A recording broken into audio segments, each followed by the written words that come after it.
Hello there.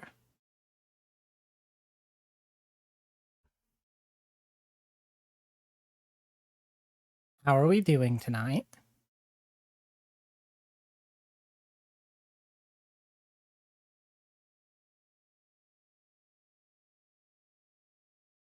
Audio good?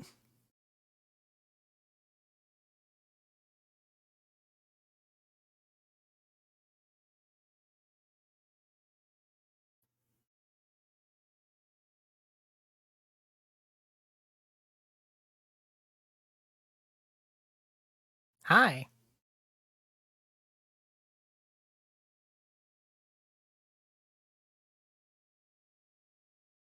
How are we doing?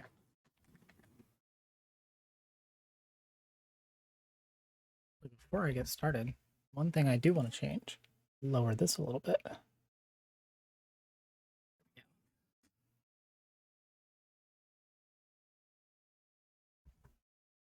We doing all right today? We have our dear mods, Paco, NetSpace, Sundrop. I see Lady Raincloud is here. Hello, hello. Dan's Shadow. Chainsaw. Welcome, Oxide Lounge. Glad to see you here.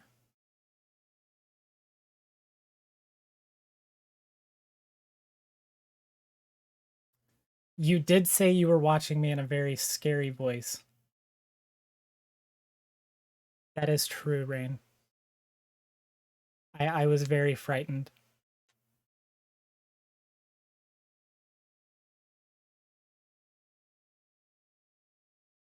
I don't know if anyone has noticed, but I am very sweaty tonight. Because, for some reason, the weather just decided that it was going to be good today. And this room gets very hot.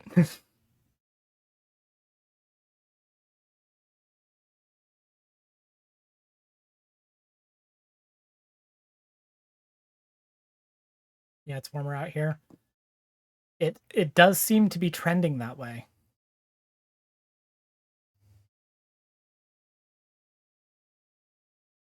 I will try to send you all of my warmth, Paco. Shout out to anyone streaming with all these naders happening everywhere. Oh, are there naders happening? I haven't been paying that much of attention.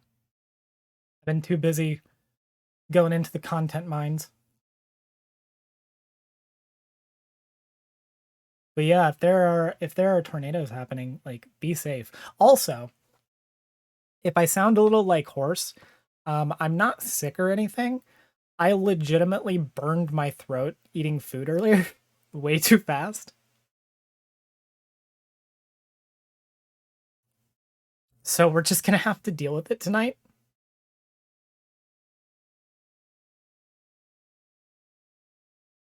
Yeah. Potato was potato was a little bit too hot and I did not realize it. And I in fact inhaled it. Streamer lady entertain me, make content raw. I will try to make content.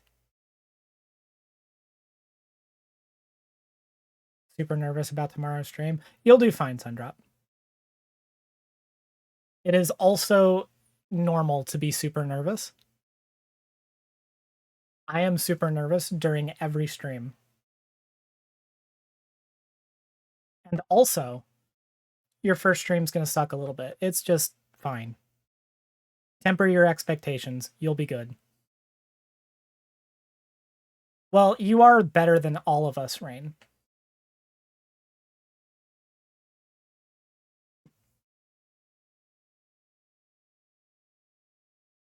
So it does make sense that you would not be nervous during stream.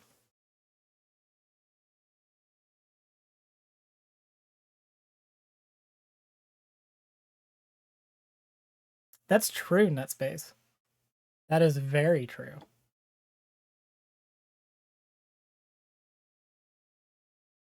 I don't know if anyone noticed, but there was a little bit of a change in our pre-stream music playlist. Aztec, who is not here right now, but I'm sure will be here sometime tonight,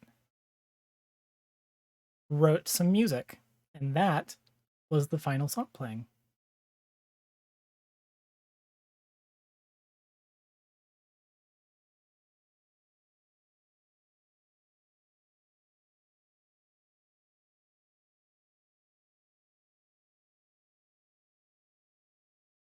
So now we can all jam.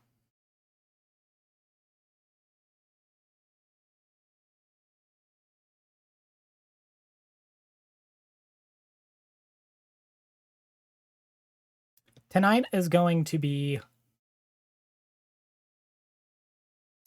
to be like a really weird stream for me because I both have a plan and also don't have a plan. So I am going to go over all of the things that I promised I was going to go over in the stream title. I just want you to know that I am winging it tonight with determining like what stories I'm going to specifically talk about. There is so much in the backlog that I've been waiting to talk about because I've just not been able to stream due to health reasons. I want to make perfectly clear I am not going to be talking about Trump getting arrested tonight. I have not even paid attention to it because, like I said, there's just too much of a backlog. It is very funny that he is getting arrested, though. I will say that it is incredibly funny. I will talk about it eventually. I just don't like doing breaking news that much either. Like, the problem with breaking news is that, like, it always changes. But Saige, that's current thing. Yeah, it is current thing, but, like, I am nothing if not always behind on the times.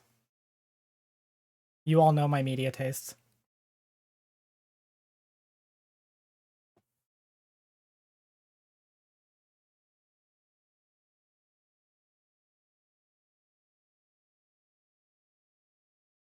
Everyone in the comments is gonna be spritzing me with water now. Bad Saige.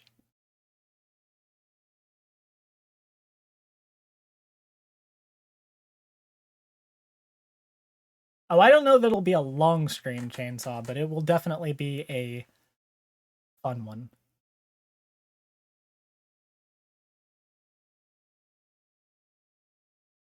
We all know your tastes, they're bad.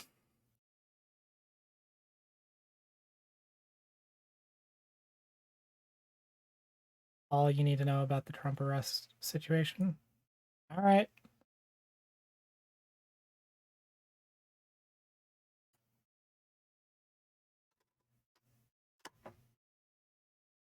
Let's take a look at it. I'm sure it's very funny.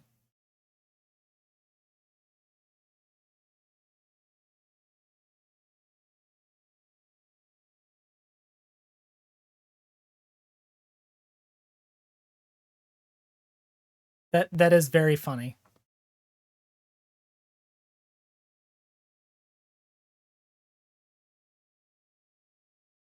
It is very funny. I will give you that.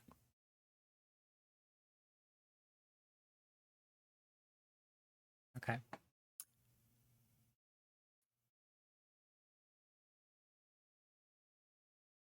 So, what do we want to talk about first?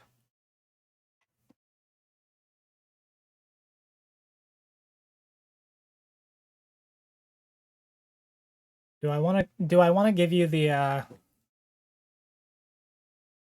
do I want to give you all the content mine first or the state of the world first? Put up a poll or you're not a real leftist. Okay, well, here's the thing, Rain. I still haven't figured out yet how to do a poll.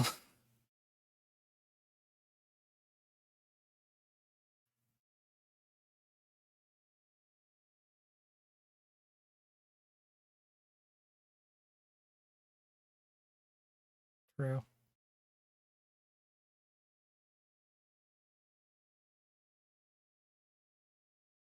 My training on how to use this website was very last minute.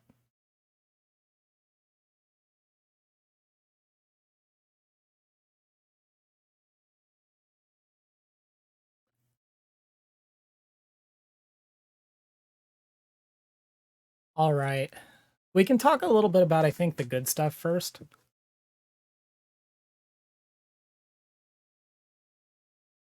Because I don't know that I'm going to do like a whole segment on it, but I did want to talk about it. Because we are seeing at least a few good things. Not all bad shit tonight.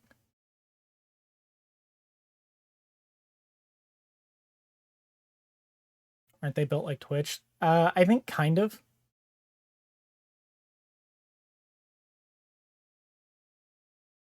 I'm not entirely sure. So, there are a few good things that happened. Now, a lot of this stuff is from a couple of weeks, so there are probably updates. But I did want to point out, so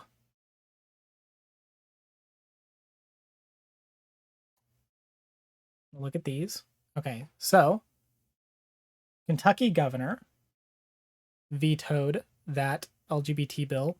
This was as of March 24th, so it is very likely that things could have changed because, as this article says, it could still become law because they do have override majority.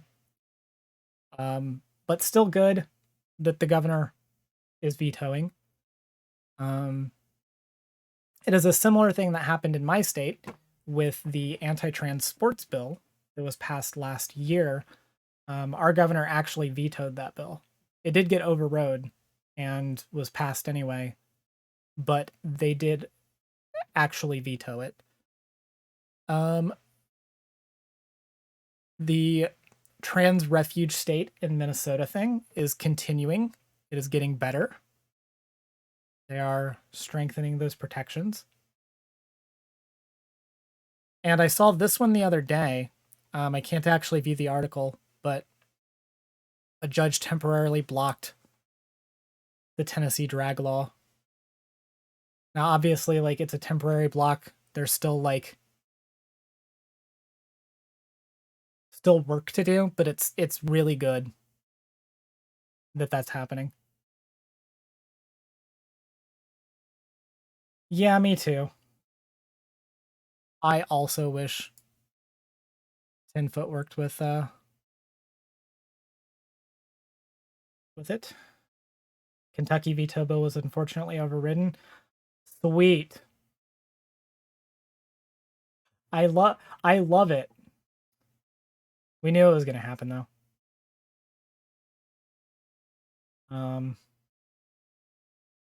I swear to God, if this auto plays.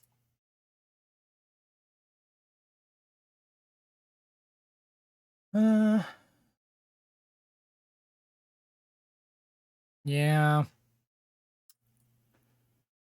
Yeah, I figured that was going to be the case. We can talk a little bit about it then tonight, because I am going to go over some of the shitty things that have been going on. Can always count on a news website to autoplay, true.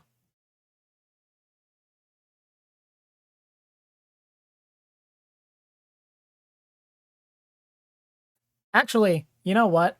Let's do a palate cleanser. Let's talk about the other good thing that I saw. I just wanted to highlight this. Okay? So this was ahead of Trans Day of Visibility, March 30th. Lizzo's brand Yitty launches gender-affirming shapewear. Titled Your Skin, the collection features a binder top and a tucking thong that have been 2 years in the making.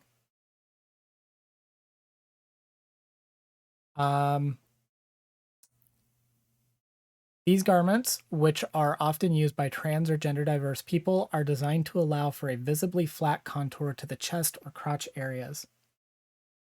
I can only speak from my own experiences, but I often feel lost in my body, wrote non binary model Shaheem Anderson, who features in the Your Skin campaign on Instagram. I have always looked to clothing to express who I am inwardly, but there are still some challenges with specific silhouettes. How cool that finally a mainstream brand like Yeti will be selling binders and tucking bottoms. This is based. And it's still probably overpriced and probably inaccessible to a lot of people because fashion usually is. But this is coming out in the late summer, and I think this is super fucking cool.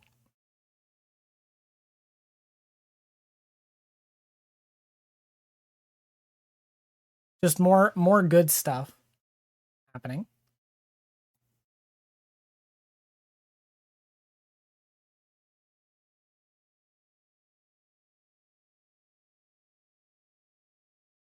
I don't really have a whole lot to say about it. It's just like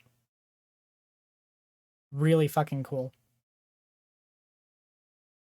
Yeah, Netspace, like that's my hope is that more brands will follow suit with this because like Lizzo is not a nobody. Like she is very popular. She is very well known. If her clothing brand is doing this, then hopefully we'll see others follow suit. Puns. But yeah, I thought that was pretty cool.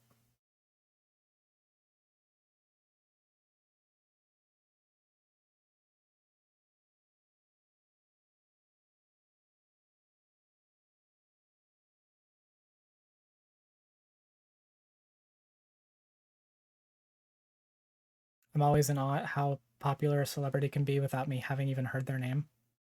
Yeah, I get the same thing. I was like raised like under a rock that was situated under another rock. So I also feel that.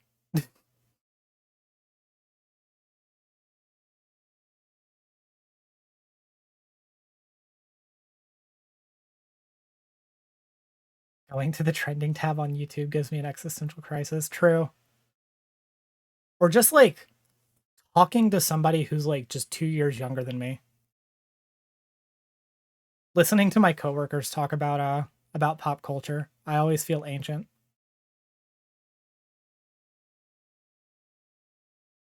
I literally only know her as I think she played a flute one time at pissed off conservatives, so she's probably not all bad. I actually like I haven't listened to a lot of Lizzo's music, but I've heard all of the popular ones, like all of the really well-known ones, and it's really good. I like her music.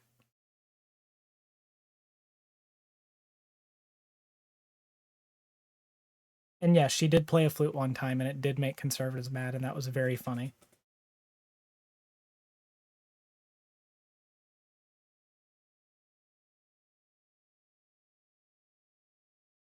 Okay.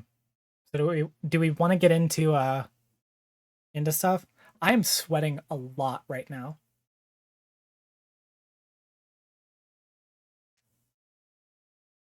I don't listen to pop too much, so if it weren't for social media, I probably wouldn't have heard of Lizzo. I listen to a lot of pop, honestly. If I'm being honest, like I listen to a lot of random shit, but I do listen to a lot of pop.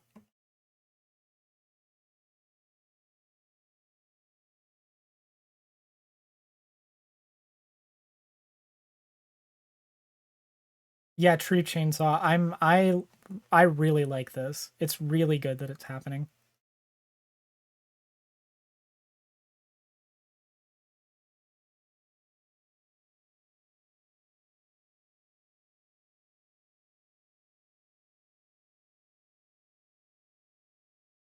This is going to be a problem tonight, by the way.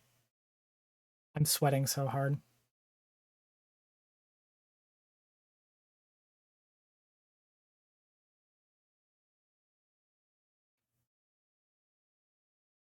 Too weird and internet poisoned. I don't listen to pop music. I don't watch TV or even Netflix. I don't listen to the radio.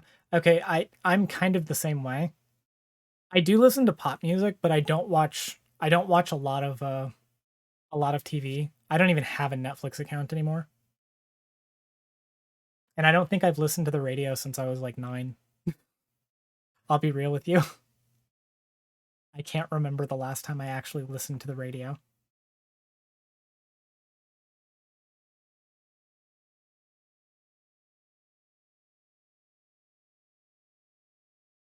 It's hot as hell down in Tennessee. It's pretty hot here too. It's been in the 70s all day, which is, I mean, it's great because it's been in the like in the 40s and 50s for like the last several weeks, and before that it was in the 30s. And so I'm glad that it's finally actually warm. I was able to actually go for a walk today, which was nice. But like this room gets very hot, and I currently don't have an air conditioner in here and wouldn't be able to have it on while I'm streaming anyway because it would be too loud. I just want Pepper to make a bra in my band size. Yeah, Pepper is really good. Like that's what I'm wearing. But because it is catered to small chests, you do kind of have to hope that you have the correct band size.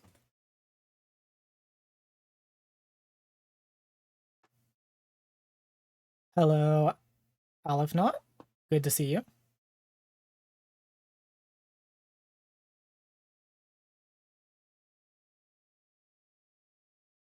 The flag with the heart is the polyam flag. This is the new polyamory flag. It is objectively the best version of it.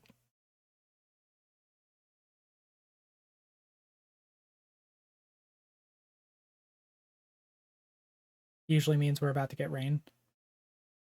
That sucks. I hate rain. I like listening to rain. I hate when it's raining. True, buying clothes as a trans person is really hard. Because like dimensions are never good. I always find because like I will size, at least right now, the shirt size that I wear is somewhere between usually like a medium or a large in women's. But like anytime I go for the large, things are usually way the fuck too large. But anytime I go for a medium, it's just barely too small. Coats and dresses are the worst. Yeah, they really fucking are.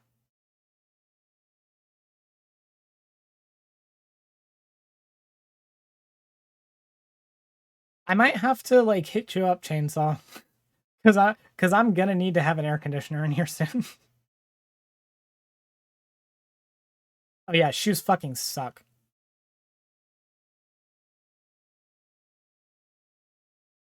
Looking for shoes, like, oh god, because like I do have larger feet, which means that 90% of shoe companies just don't make anything in my size.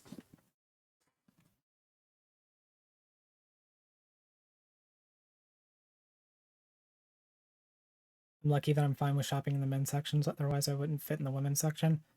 Yeah, that's a good thing. Shoe shopping sucks. There's nothing fun about shoe shopping. The only thing fun about shoe shopping is getting shoes. My feet are also too wide. My feet are too wide and too big. I need to like get my actual measurements so that I can, actually find shoes that fit. Because I've kind of just been guessing. But like, you know.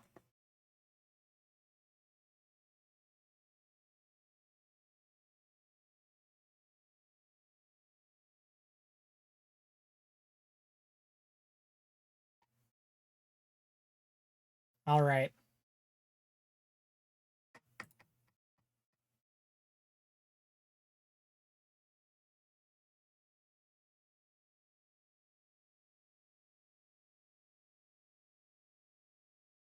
Skechers has wide sizes in women's and men's, I believe. That is true. Skechers shoes also, at least the ones that I've seen generally look like shit. I'm sure there are ones that aren't, but every time somebody sends me Skechers shoes, they always look ugly. But they do have a lot of wide shoes.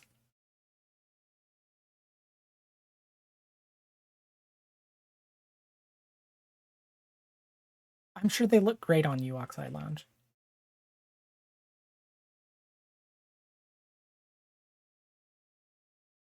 We need to go fund me for those custom-made shoes. True.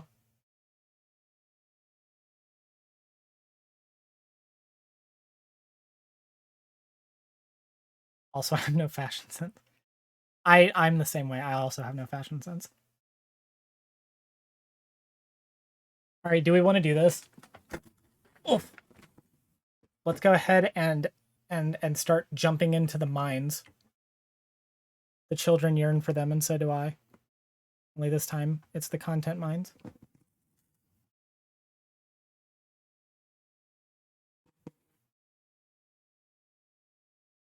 I too yearn for the mines.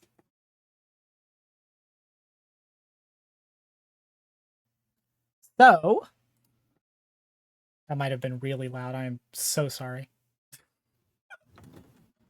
So, this was brought to my attention the other day.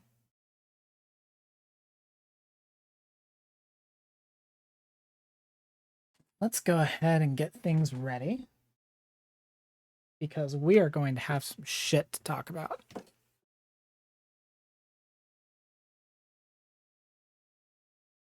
Sorry, Bendisi. Also, hilarious name.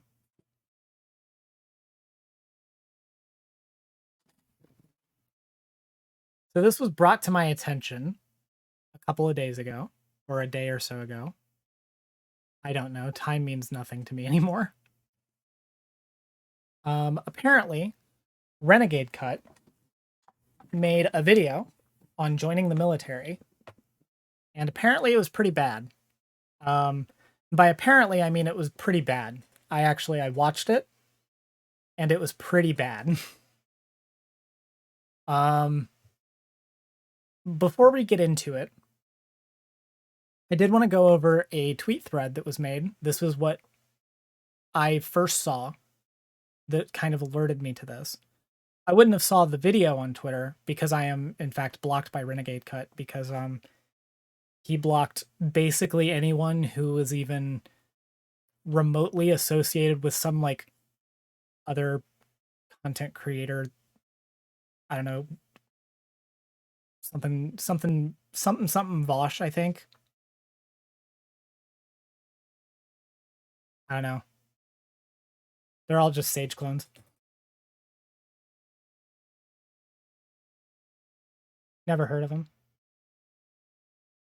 But Renegade Cut basically blocked anyone who was even vaguely associated with Vosh. And so I am unfortunately blocked by Renegade Cut, so I wouldn't have actually seen the video through Twitter. But I did see this tweet thread about it. And I do kind of want to go over it, because we're going to talk about why I dislike this video. So this is Rico Rants, who I believe, if I remember correctly, I actually remember listening or watching one of Vosh's videos that I think this person was on. So, my response to Renegade Cut, video pending, please read the full thread before responding. We are going to read this thread. I thought it was pretty good. So, We talking about Voosh now? We're actually talking about Renegade Cut. Renegade Cut blocked anyone even vaguely associated with Voosh. So, but we're talking about Renegade Cut. So let's go through this. In a better world, joining the military wouldn't be necessary. In a better world, I'd have never had to join to get out of poverty. I wish we lived in that world, but we don't. My problem with Renegade Cut and everyone else like him is y'all imagine we already live in such a world. The very foundation of your argument hinges on a world where a military isn't necessary, so it wouldn't be a problem for our country or our allies if no one joined. This is true, by the way. Everything in these two tweets already 100% true. The main criticism that I'm going to get here, and this is a criticism that I generally have a lot of the times with people in Renegade Cuts circles, is the fact that all of these arguments hinge on utopian ideas. We don't live in a world where we don't have to fear being strong-armed by someone else's military for some reason or another. Think of our resources and the value of our currency versus theirs. Again, true. We don't live in a world where invasion of our country or our allies or sovereign nations is impossible. See Russia invading Ukraine. We live in a world where our military guarantees two things: the US dollar and international protection. Things I'm now convinced that many of y'all take for granted. Y'all think we could all just stop joining the military while everything remains the same? Hell, think of the war over water that's inevitably coming. You all think that having no one in our military would be a good thing during that? In this world where our resources are not equitably distributed, and there are strongmen who want it all, y'all think that no one should join our military. Going back to Russia versus Ukraine, understand that Ukraine would have been flattened by now if not for our military intelligence, logistics, and equipment. Are you all cool with that? If y'all think our global order is fucked up and wrong, look into the imperialism of China and Russia. They're not any better. So if your opposition is to our imperialism, well, I hate to break it to you, but someone is going to be in power, and I'd rather it be us. And I know that our military has been used for bad things, to fight unjust wars, see Iraq, to maintain control of resources at the expense of local populace, see Honduras, Banana Republic, to stamp out dissent domestically, see Kent State shootings. I know that our military is rife with problems, see Renegade Cuts video for a litany of examples. So I don't blame people for fearing the military or being morally opposed to joining it. I get that, but someone has to. For the rare but pivotal times that we get it right, like with Ukraine, someone has to be there to facilitate that. For the defense we provide to our allies, someone has to ensure that. For the humanitarian aid we provide, someone has to provide it. It's either going to be us or it's going to be someone else. I'd rather it be us. Lastly, to the notion that we can't change the military for the better, that we can't fix or at least lessen the amount of problems the military has, I think that's stupid. Like everything else in our country, the military has improved with each new generation. Sexual assault is actually taken seriously. Sexual harassment, abuse of power, improper training, non-combat related injuries, allowing women, minorities, and LGBT people to serve. You name it, and you'll find we've markedly improved compared to just 10 years ago alone. I've said this before and I'll say it again. I'm glad the military is increasingly taking sleep apnea seriously because it is ridiculously common and negatively affects you in various ways. Things can change, but they're not going to if we never engage with it. If we cede our institutions to bad actors or worse, fanatical nut jobs who will inevitably make things worse.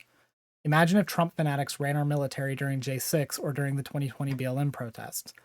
Thank God that wasn't the case. And not through lack of trying on Trump's part. His administration did outright try to weed out anyone who was insufficiently loyal to him from the DoD. And best believe Republicans will try again given the opportunity to do so, see Chris Rufo. We should want to oppose that. We should strive to, at worst, keep our institutions relatively neutral, or at best, change our institutions into vehicles for positive change domestically and abroad. These things can happen, so I will not accept the idea that they can't. So am I saying people should join the military? Yes, I am. I'm not some brainwashed dog of the military. I know the score and I know the risks. Even still, I believe in our military. I believe in the good it could do if in the right hands. And although these ideas may not be popular on the left, see anti-imperialism, or the right, see isolationism and anti-wokeness, currently, I truly do not give a shit. Call me whatever y'all want, but I will stand by this belief until the day I die, The military saved my life. It changed me for the better. I believe that it can do the same for others. That is all for now. Okay, so I want to be perfectly clear. I do not agree with everything in this thread, okay? I do not think that everything here is something that I would sign off on. That is coming as somebody who has not served in the military, so take that for what it is. But the overall criticism of Renegade Cut's video here, I think, is pretty salient.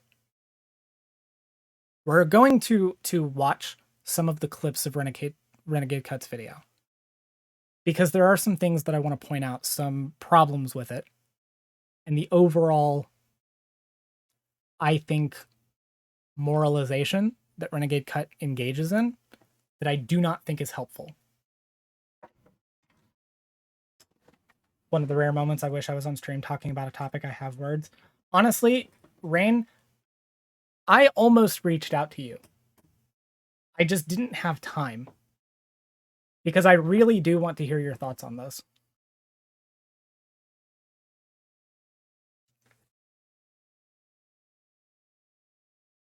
All right, well, I can bring you on if you would like. Or we can talk later. But I am going to watch this.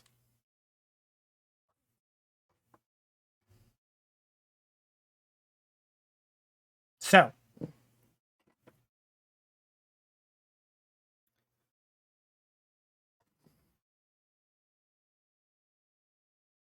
all right, cool. When we after we watch this, I would definitely be willing to bring you on. Might have to do some finagling though. Okay, so I do want to go over specific parts of the video, by the way. I've already watched it. I've already gone over some of it. I want to look at specific points. So we're not watching the whole thing. I'm just going over a couple of details. I don't think the point of his video was we should abolish the military. I think his point was more the narrative about the military is built on lies. Don't listen to what they say. I disagree. And there's two reasons for that. Renegade Cut, first of all, is an anarchist. Like, he just is. He has said so multiple times in his videos. The point of his video is to prevent people from joining the military. Like, he says so multiple times in the video, do not join the military. If nobody joined the military, the natural conclusion to that is to abolish the military. The other reason is I don't think Renegade Cut is being honest in his critique, generally speaking. I think Renegade Cut has an ideological leaning against the military, which is fine. I have an ideological leaning against the military. But I think Renegade Cut refuses to acknowledge those biases when he's making these videos, to the point that he does make some fairly false claims. So let's go ahead and look at this. This is Renegade Cut's video. And by the way, content warning. We are going to talk about some of these things. I was going to go through this in order of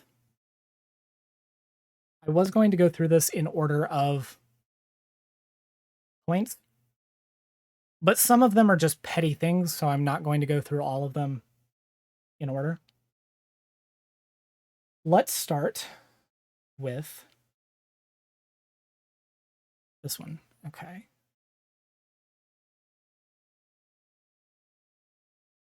I do want to make it clear, though, by the way, that I don't disagree with the overall political prescription of criticizing the military. That is not my goal here. I'm not here to defend the military. I am here to criticize a bad video.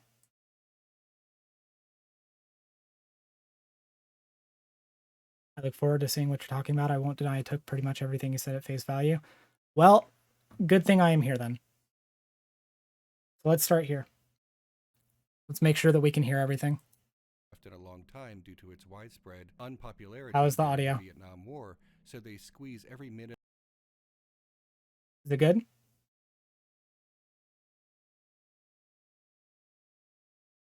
Incredibly quiet. I'll try turning it up on YouTube, and then we'll Worst that can happen, right? If everything does go smoothly and you come home How from is it now? combat without any serious injuries, you will still be subject to being pulled back into the war zone through loopholes like. Are we good? Still quiet, better but quiet. Okay. I'm going to turn it up here. Stop loss, a euphemism for a backdoor Okay. draft. I hope The that's U.S. better. hasn't instituted the regular draft in a long time due to. That's good? Okay. Let's start here. To its widespread unpopularity during the Vietnam War, so they squeeze every minute of combat time possible from their recruits. These outcomes are the best case scenarios, and they are still pretty terrible. What about scenarios besides the best case? Well, you will probably be injured, possibly severely. Almost 50% of U.S. servicemen are injured every year. According to the Defense Centers for Public Health, that is over 2 million medical encounters. You might be thinking, oh, less than 50%, so I probably won't be injured. Okay. Before he continues, I need to talk about this. So, this claim is that nearly 50% of servicemen are injured every single year. I and Paco did a little bit of digging. Okay. Luckily, Renegade Cut does cite some sources in the description of the video. One of those sources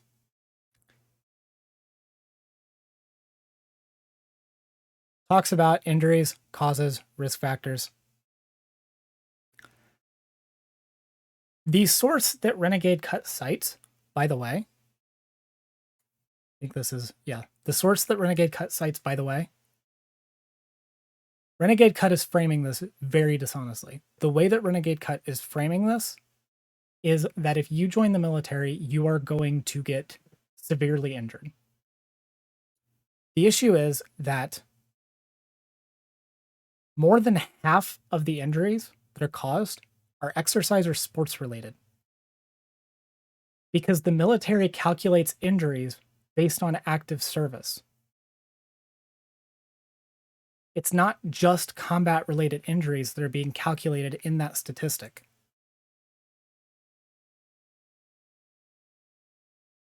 This is dishonest framing because it does make it seem like there is a higher likelihood of injury than there actually is. And it's trying to make it seem like you join the military, you're going to like get shot in combat. And No, by the way, again, the reason that I'm pointing this out is not because I think that it's good that there are a lot of injuries within the military, or that I think that there isn't a high likelihood of getting injured while in the military. The reason I'm pointing this out is that this is dishonest framing, and I think that Renegade Cut is doing essentially the reverse version of what the military does in their advocacy to try to recruit people. Renegade Cut is being dishonest in the way that he's framing things in order to try to convince people to not join the military. And that's each year, and you signed up for 8. You have to play those 50-50 odds every year, and it is statistically bonkers that you could actually get through your entire contract without an injury. Does that mean that if you get into a car accident on active duty stateside, it counts in that statistic? I do believe so, yes.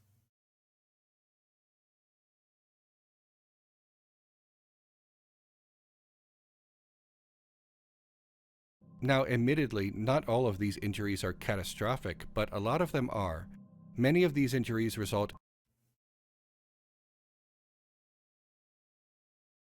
I wanted to point this one out too. Let me go back a bit. The odds every year, and it is statistically bonkers that you could actually get through your entire contract without an injury. Now, admittedly, not all of these injuries are catastrophic, but a lot of them are. Many of these injuries result in permanent disabilities that you will have to deal with for the rest of your life. Don't count on your military health insurance and the Office of Veteran Affairs to take care of you all that well either. They are massively underfunded and understaffed because Congress loves funding war but seems to hate funding the health of people that they have tricked into going to war.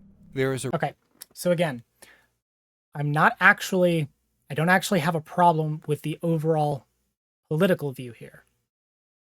The way that we treat veterans is piss poor. I'm again attacking the framing. So, and by the way, I'm also going to bring up the transcript because it's a little bit easier for me to follow along that way. Yes, a lot of them is doing a lot of the work here, which is another problem with this video, is that Renegade Cut does consistently say a lot, doesn't provide any sources with any of the things that he's saying, or provides vague sourcing, or in the case of this one, provides sources that actually contradicts him. The framing here, I would like to point out, we're talking about disability and the rate at which you are likely to deal with mental or physical disabilities after joining the military. I also take issue with the framing here. This clip that Renegade Cut has chosen to place over this, whereas Renegade Cut doesn't specifically talk about homelessness, the implication here is to add to that framing that you are going to probably end up with a disability or end up with a mental health condition, or in this case, will probably end up homeless. It is pretty true that homelessness is a problem among veterans. The deliberate choice to include this clip is supposed to put into your head that the homeless rate is also tied to this argument. And I looked into it. The best estimate that I can find puts less than 1% of the veteran population being homeless. Also, the rate of PTSD among veterans, which is, again, high. Let me see if I can get this link to pull up.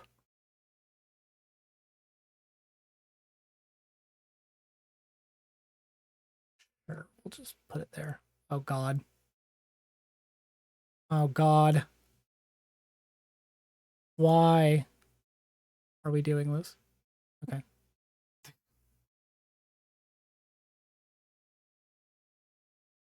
So this is from the VA. Not all veterans who use VA healthcare, and we know that PTSD is more common among those who do. One study found that among veterans using VA care, 23 out of every 100, or 23%, had PTSD at some point in their lives, compared to 7 out of every 100, or 7%, who do not use the VA for healthcare. So it is a fairly high statistic. Of the 6 million veterans served in fiscal year 2021, about 10 out of every 100 men, or 10%, and 19 out of every 100 women, or 19%, were diagnosed with PTSD. It's fairly common. I don't want to understate that PTSD is a fairly common diagnosis with people who join the military. But again, Renegade Cut is framing this as, if you join the military, it's almost a guarantee.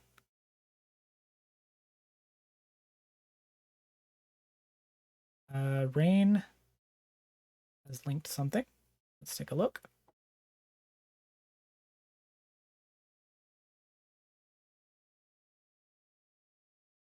This is also from the VA. New data shows 11% decline in veteran homelessness since 2020, the biggest drop in more than 5 years. This was something that I actually did see when doing the research.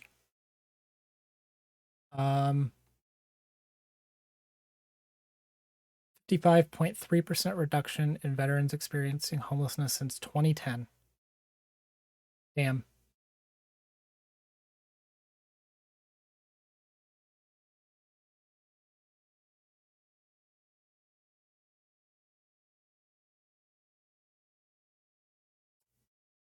So again, let me run this back a bit because I do want to I want to go over the transcript here.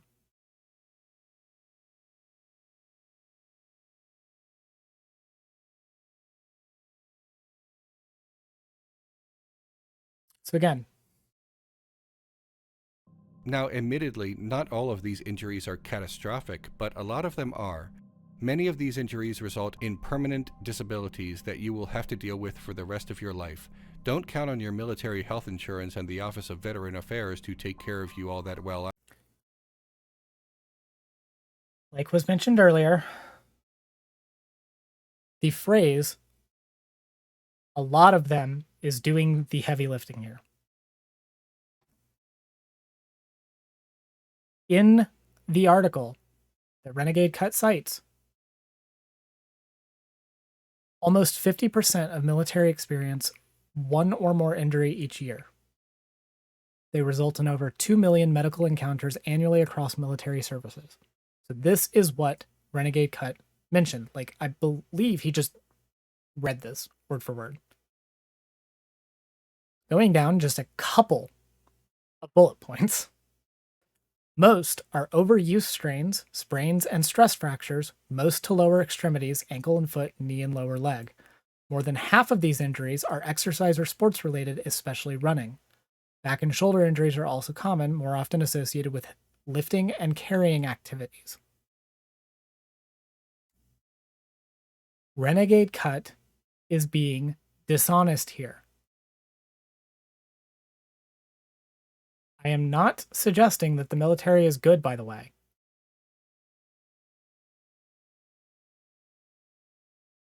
I am, however, pointing out that Renegade Cut is being extremely bad in his research. He is smart enough to know better. All right, let's keep going. Let's keep going. Loves funding war, but seems to hate funding the health of people that they have tricked into going to war. There is a really good chance that you will end up disabled and have to tell your story about why you're in a wheelchair to every nosy civilian who wants to feel better about themselves. Okay, a really good chance. Those are the words he used.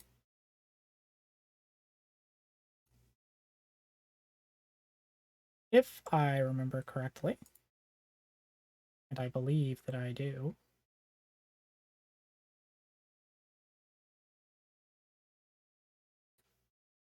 Yes. Is this the article?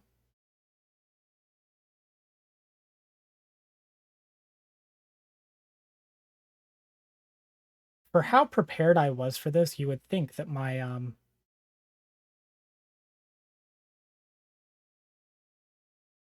links would be way more ready. Okay, come on.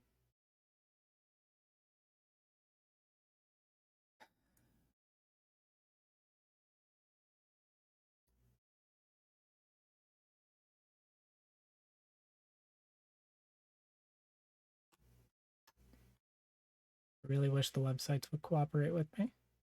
Okay.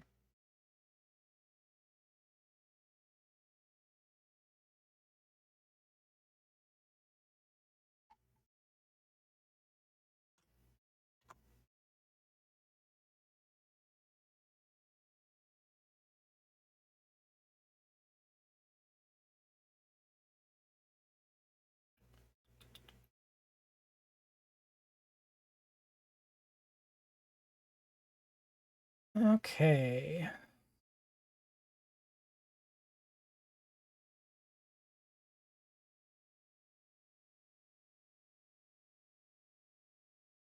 True, Lady Raincloud.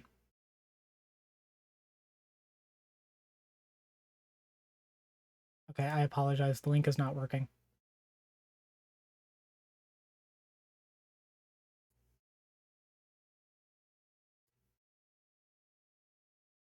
Overall, what I was able to find, what Paco was able to find as well,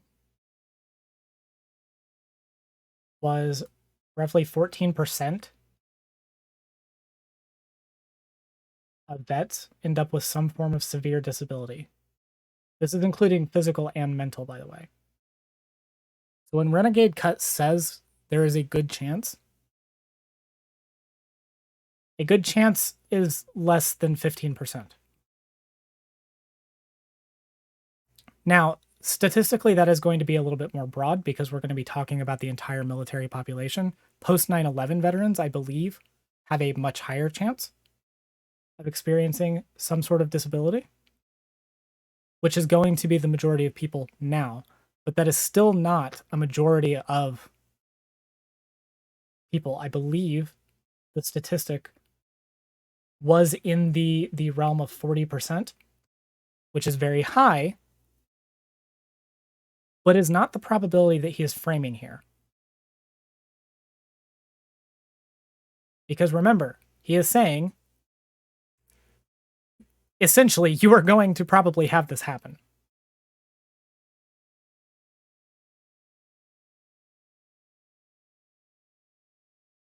By thanking you for your service.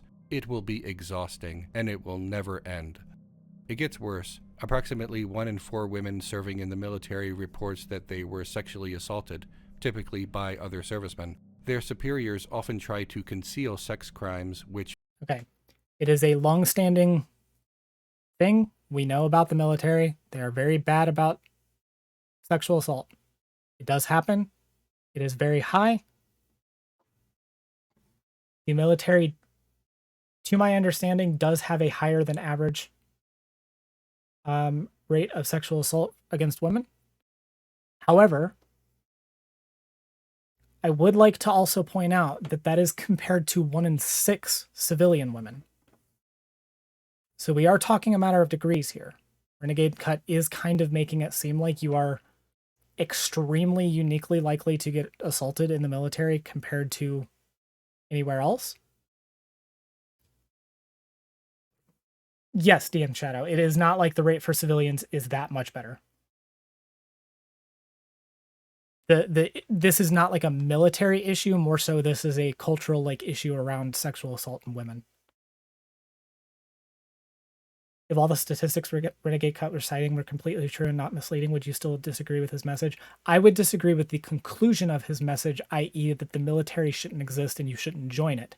I would not disagree with the political prescription of the message that the military does do bad things.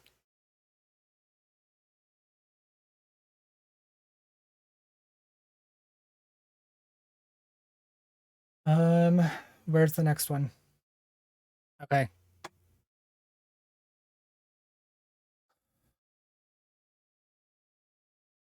I need to apologize to the editors in advance for having to cut up this. Okay.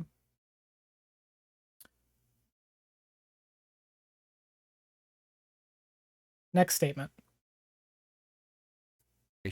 The United States military serves the economic interests of the nation and diminishes the economic prosperity of other nations in a massive international and long-standing effort to maintain global hegemony or supremacy.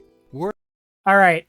I really, really need to state that this is a massive oversimplification of how foreign policy works.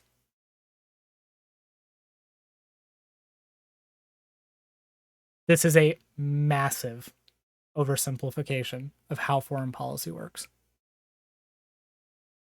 For one, and again, this is another contention I have with the framing, the military does not specifically and only serve the economic interests of the state.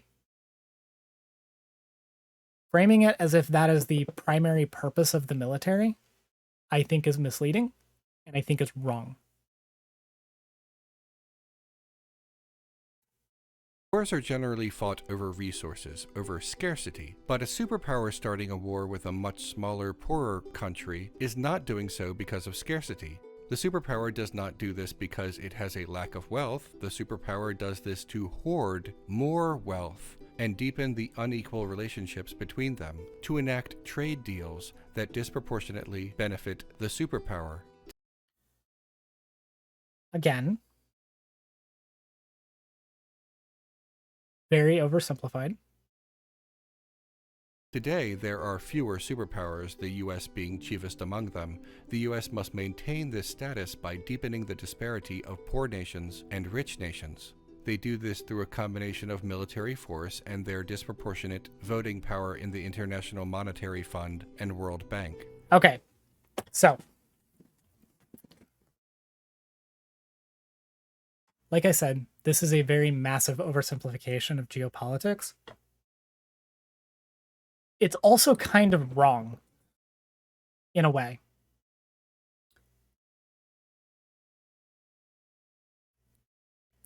In the sense that nothing that Renegade Cut has said is necessarily technically untrue.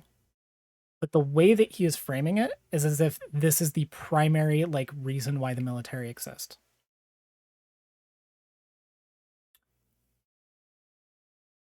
I would like to highlight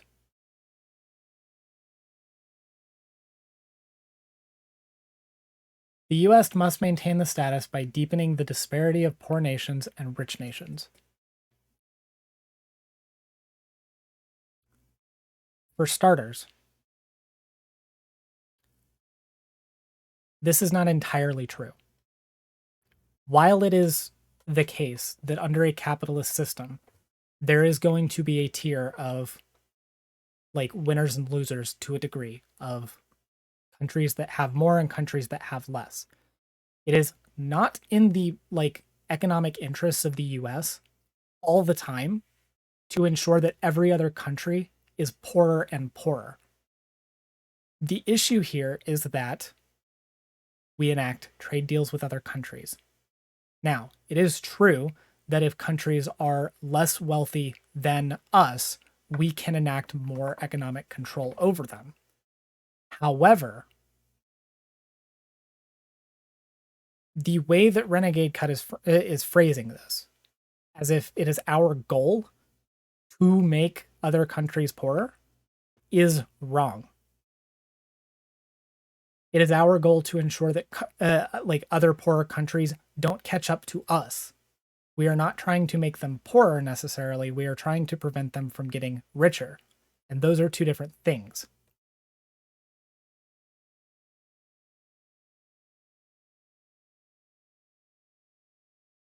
The last thing that I want to touch on, okay, is something that I do have experience in. Renegade Cut ultimately at the end of his video talks about what you should do instead of joining the military.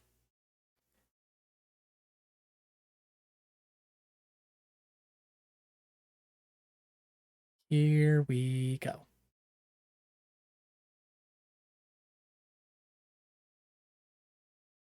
Because you're the adult now. Your parents don't get to decide what you do with your life. Want to make some money? You can earn more working retail than as a private in the army, and you have almost no chance of committing a war crime unless you work at Hobby Lobby. Want to feel tough? All right.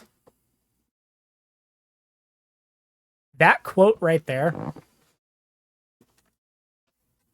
I think, and we're not going to go through any more of the video, by the way.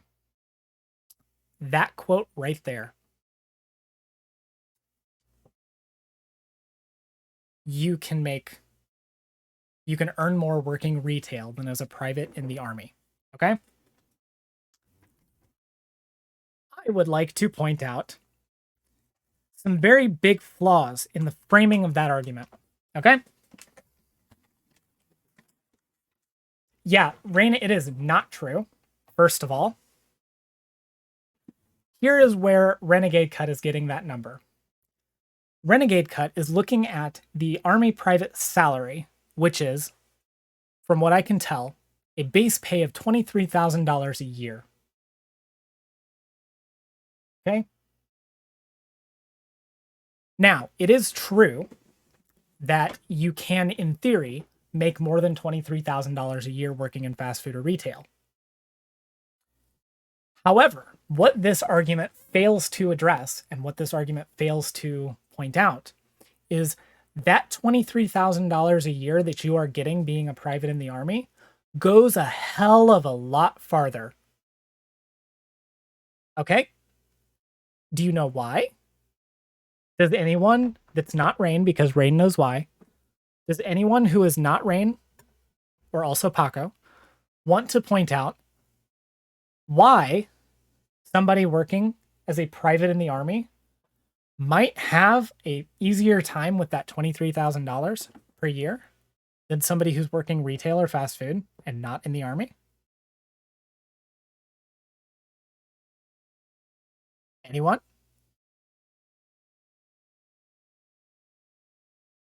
Because I can tell you. Ding, ding, ding, Scout. It is because the Army also provides your housing, healthcare, and food. The cost of living is a factor in how much you're actually making and taking home at the end of the day. Somebody working as a private in the Army may be getting technically less money per year than someone working in retail or fast food, depending on the job, by the way. This is also talking about an average. So you could work somewhere and make less than this working in this industry, or you could work somewhere making more than this. I work in a relatively low cost of living area. And again, it depends on the job, depends on the situation, depends on your time in service.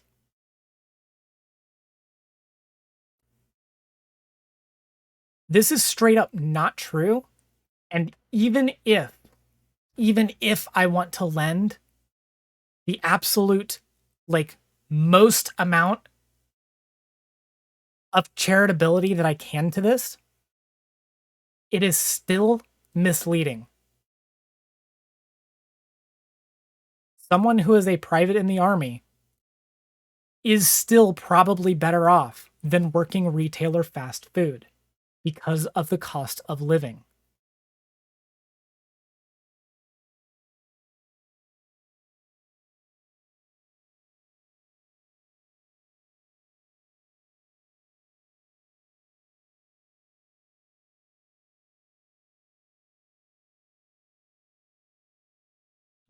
This is wrong, and it is misleading.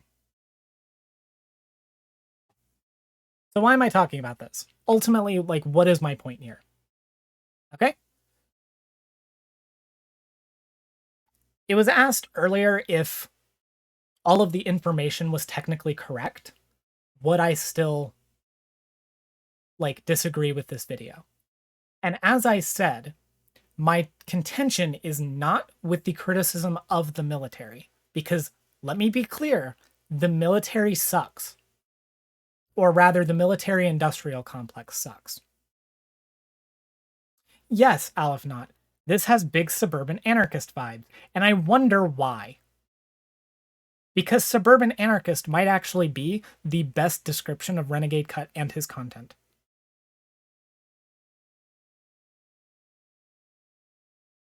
This is very, very tabby, in my opinion.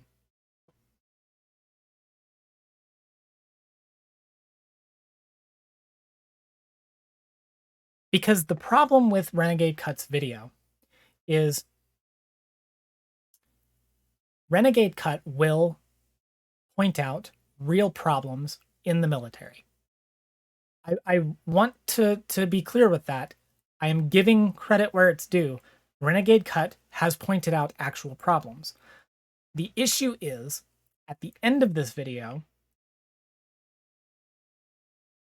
he gives incorrect information on the alternatives to military service, dismisses the reasons why people join the military to begin with, and also kind of implies that joining the military makes you a war criminal and makes you, by extension, morally a bad person.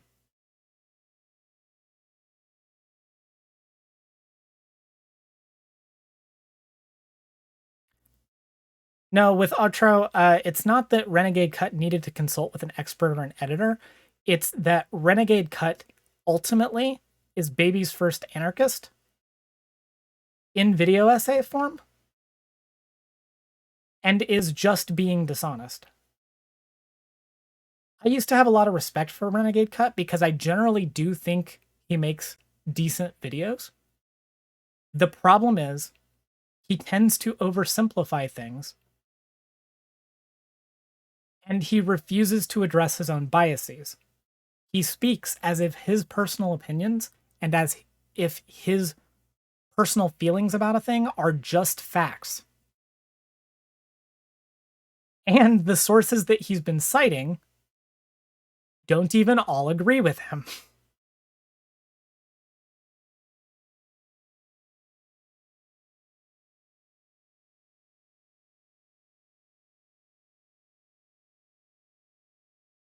I would also like to point out a couple of things that I didn't actually go over in the analysis. Just a couple of little petty things.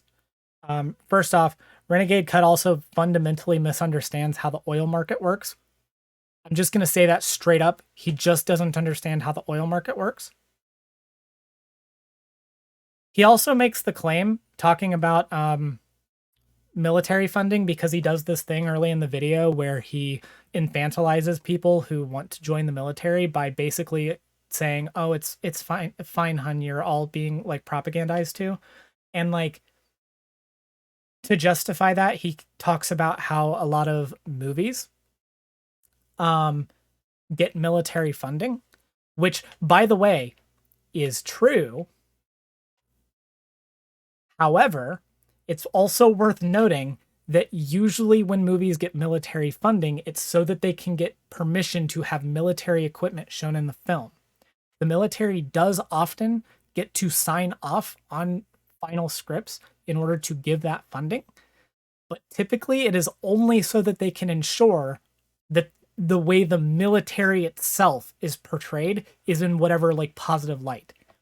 The reason that I'm bringing this up is because the example he gives is fucking Marvel movies.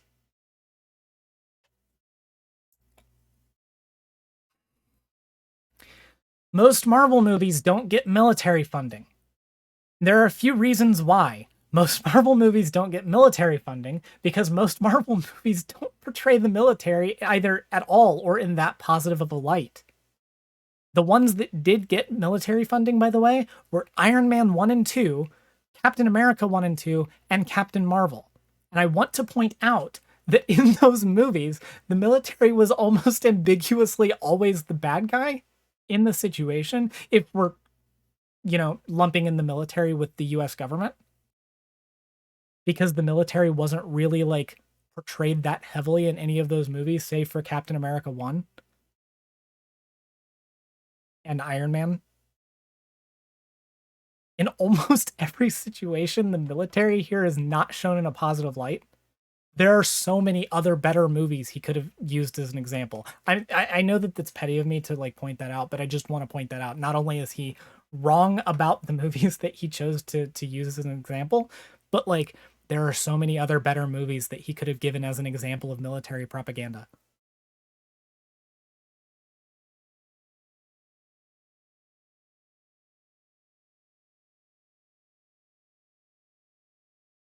He did use Top Gun as an example. He already used that one. He exhausted the one good example and apparently couldn't think of any more. Transformers would have been a much better example. Also, thank you, Reza Sutra, for gifting Alphanaut a tier 1 subscription. Thanks so much. Yeah, true, NetSpace. Anything Michael Bay. Okay, so that's about all I've got with regards to critiquing the actual video here.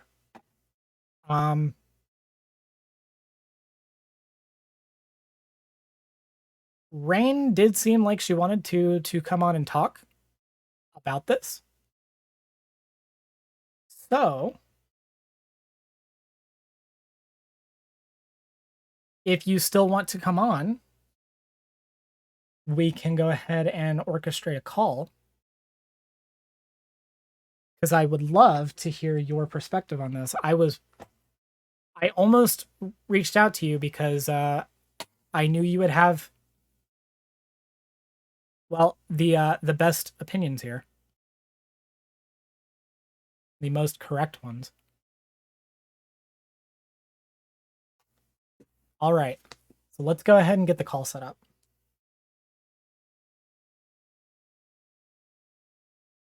Okay.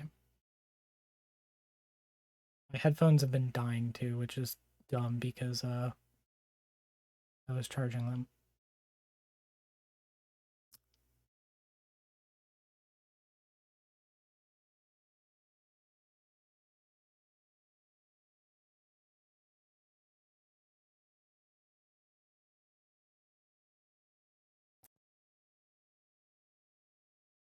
Also, hi, Hella.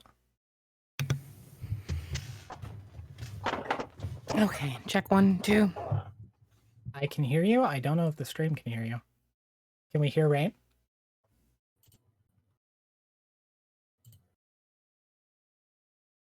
Audio 1, solid? 2. Okay. All right, they can hear you. How are you, Rain? Yay. Mad. I imagine you probably would be. Not at anybody in chat, but mad. All right, let's go. All right, so I think the thing I hate the most about a lot of this discourse is that we don't have to be dishonest, misleading, and obtuse, and incredibly vague in our criticisms of the military-industrial complex. And we also don't have to be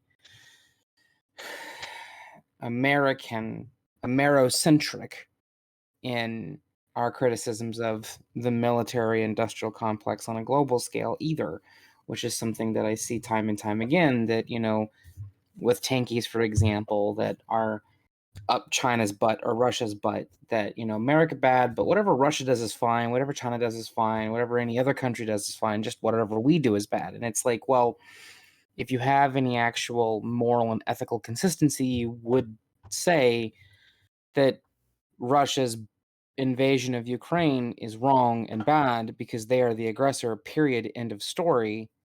And that in this specific instance, the United States was actually specifically requested by the leader of that nation, who reached out to NATO, to the United States, to the European Union, and requested aid and support. We weren't going to really do much of anything, right? And so I really hate these types of, tanky babies first, as you said, babies first anarchists, these types of anarchists that they want to critique the military, but they do so from just such an incredibly dishonest way, right? And they do so from such an infantilizing way. Yeah. When I went in from 2003, 2008 in the United States Navy. When I went in, I was a high school dropout with a GED, living in government housing with just me and my dad, making a few $100s a month. I had nowhere else to go. Nowhere else to go. And I'm not the only person that when I went in, most everybody that was in my division, my recruit training division at the when I went into the Navy, most everybody had reasons. They knew exactly what they were doing. They wanted education. They didn't want to go pay for college. They wanted to join because the military would pay for college. They didn't have much of anything else to do in life. They were dropouts. They were homeless. They were, people that there were the people that were all hoorah and, let's go and let's go get the bad guys and stuff. Sure, that happens. And that's a thing. But most everybody I knew was like, hey, I'm going to get free medical care. I'm going to get free education. I'm going to get free food, free clothing, a free place to sleep, and a 1 in 10 chance that I'm actually in a combat environment in which I am shooting a weapon at another human being who is also shooting their weapon back at me. And most everybody knew that. So, number one, I take issue with the infantilization of people who, at the time that they make the decision to join the military, are seen as that we're so propagandized and so blind to everything that no one could possibly join the military knowing everything that gets put out in the video. That's just not true. Well, and it's It's also not. really bad because Renegade Cut does in the video kind of dismiss the idea that you should even join the military for those reasons to begin with. Mhm. So it's like, not only is he infantilizing people who join the military, he's also dismissing like the actual real legitimate reasons why people would want to join the military, and Mhm. then also applying all of this moral weight to military servicemen Yep. as being like participating in war crimes. Yes, and then of course, once the war crime thing, right? Mm-hmm.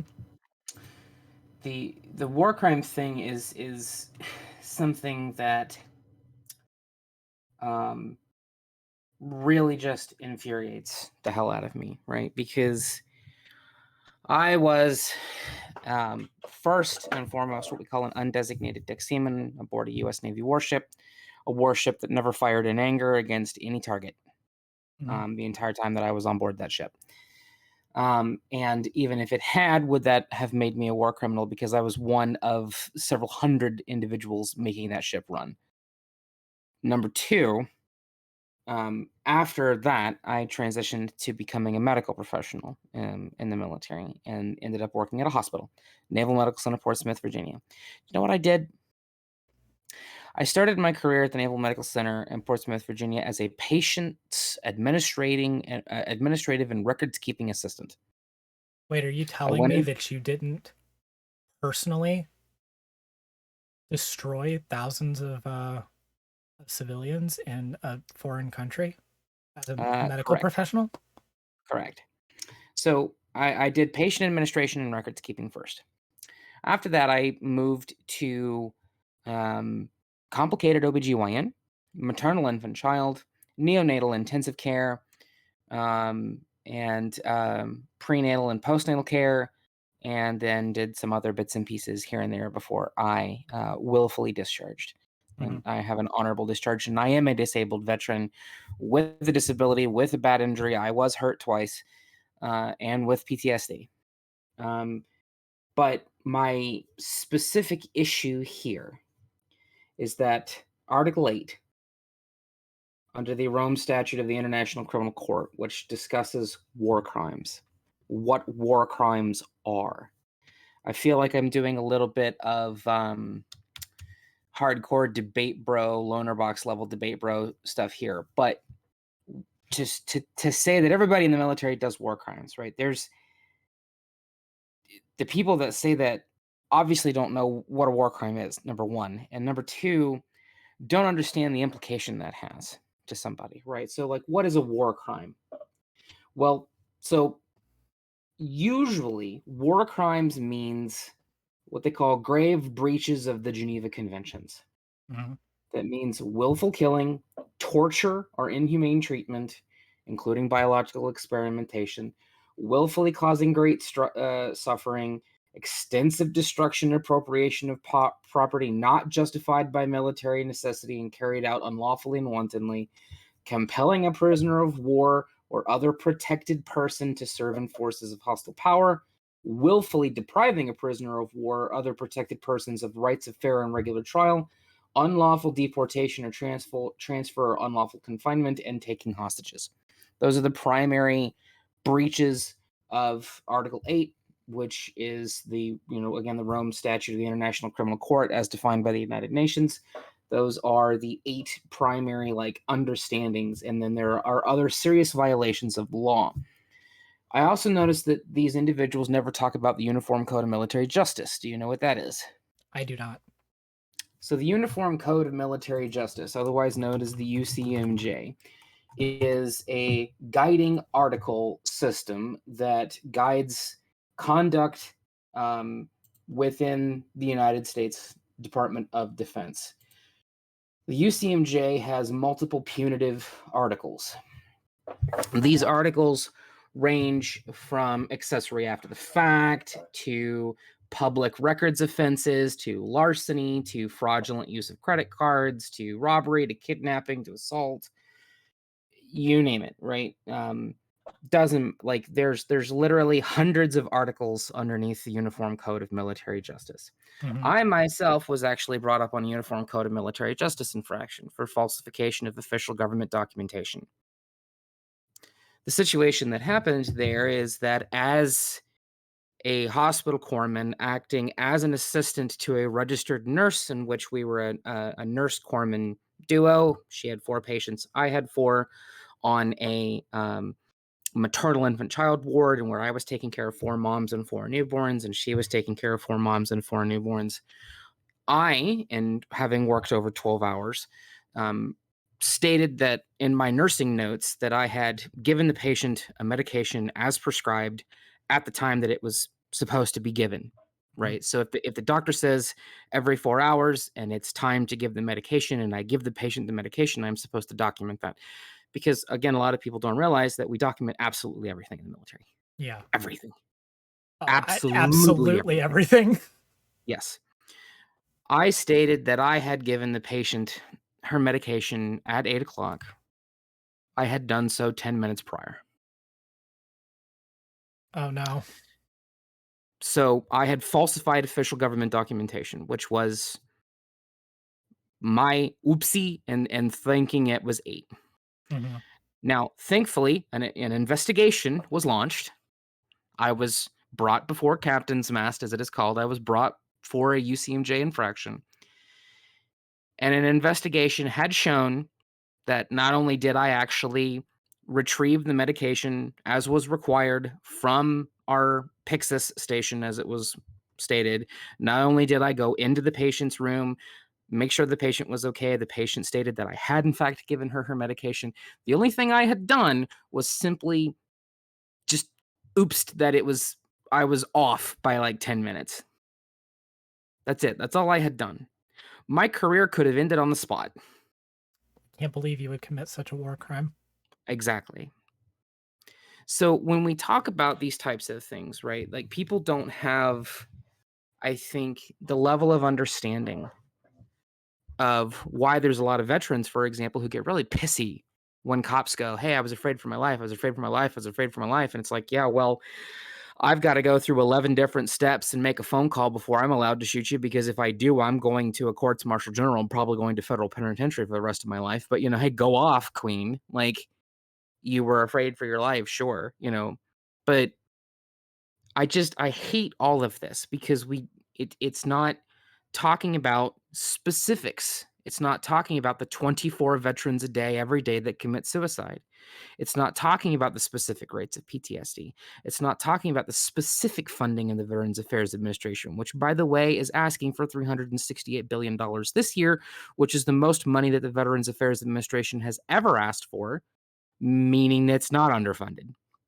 Well, it's also not Yeah. even taking into account that all of the things that people like Renegade Cut will often bring up as problems with the military are things that are easily fixed. Like, it's not stuff that, like, the fix is not like abolish the military. These are actual real policy points that we can actually address. Yeah. It's incredibly frustrating to, like, especially on Twitter, right? When you see somebody say, like, make the war crimes jokes, right? And the war criminal joke, right? And then people respond, and then people go, well, they didn't say everyone's a war criminal that joins the military. No. Sure, I'll grant you that. I mean, But in some cases they do. Anyone who's been on my stream for long enough knows that was actually the case. Yes, it was actually said. I got called a war criminal multiple times directly. Yeah, I damn. I can't believe I'm talking to a war criminal right now. I know, right? Like, and I'm sitting there thinking, okay, I don't think you quite like, it's that whole you keep using that word. I don't think it means what you think it means. Yeah. You know? Oh wait, really, Paco? The very first person in the tweet thread you read called Rico Rants a war criminal? Oh my god. Wow. Of fucking course. That's It's true, like Hella. it's just all of this. Like I worry that I'm gonna ramble back and forth. Like and I did my due Yeah, it's fine. diligence, right? I know I turned the website off when I joined the call, so I have no idea what the hell chat's saying. And I don't care. There are a lot of people in chat that I love, but if I pay attention to them, I'm not going to be having a conversation with you. So it's, I No, as the that's streamer, I probably leave it up best. to you to engage with chat, right? True Scout playing solitaire in the military is now a war crime. Right. And again, like when we talk about rates of injury, right? Everything is an injury. Everything is Mhm. an injury. If it causes a decrease in readiness, it's an injury. Mhm. You're out doing your PT for the day and you twist and sprain your ankle while you're out on the running track. That's an injury. That's a hospital encounter. That's, Well, a sick chit. That's, that was a thing light too. duty. Yeah. That was a thing too. We noted when we were going over this that like somebody actually brought that up in the comments and Renegade cut straight up lied Yeah. and He said that did. like in his comments like straight up lied and said no, that statistic is talking about like combat and training, and no it is not. No, it isn't. It straight up isn't.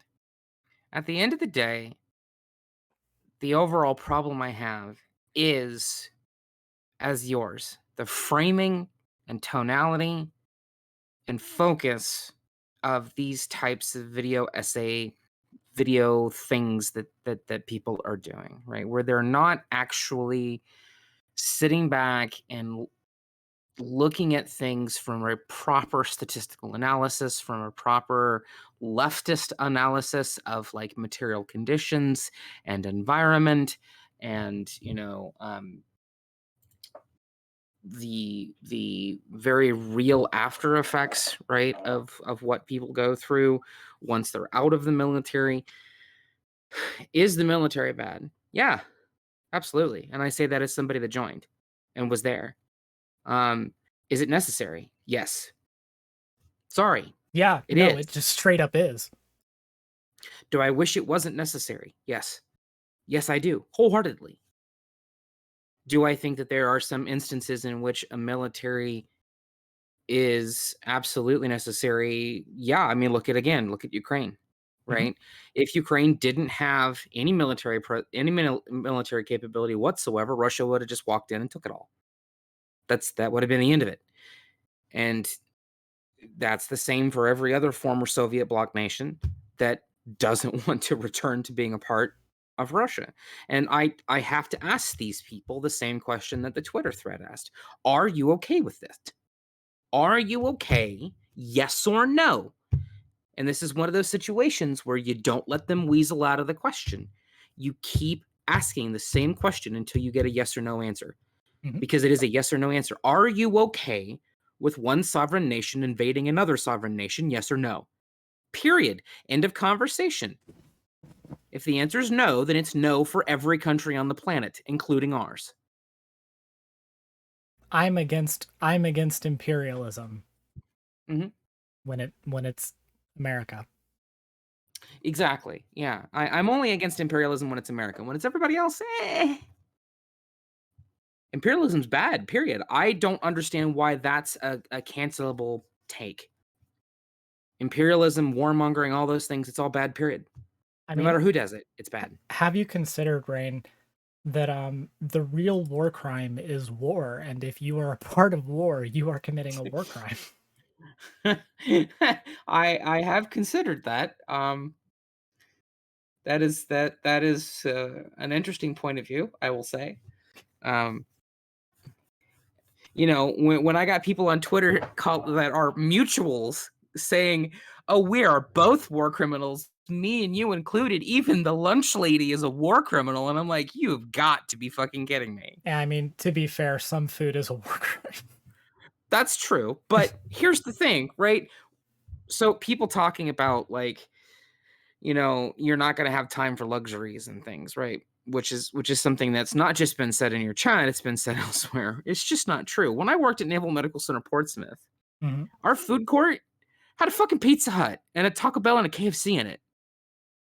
Like in the building, in the hospital, we had Pizza Hut and Taco Bell and KFC and like a big giant commissary and an exchange that we could go and buy freaking like, you know, consoles and music. And like, let me ask you a question. If I'm only getting paid 20 some $1,000s a year, but none of that money is going to health insurance, none of that money is going to student loans, none of that money is because I'm getting it what we call a basic allowance for housing because I live off base because I'm married. So none of that money is going to paying for housing because I get paid extra for housing.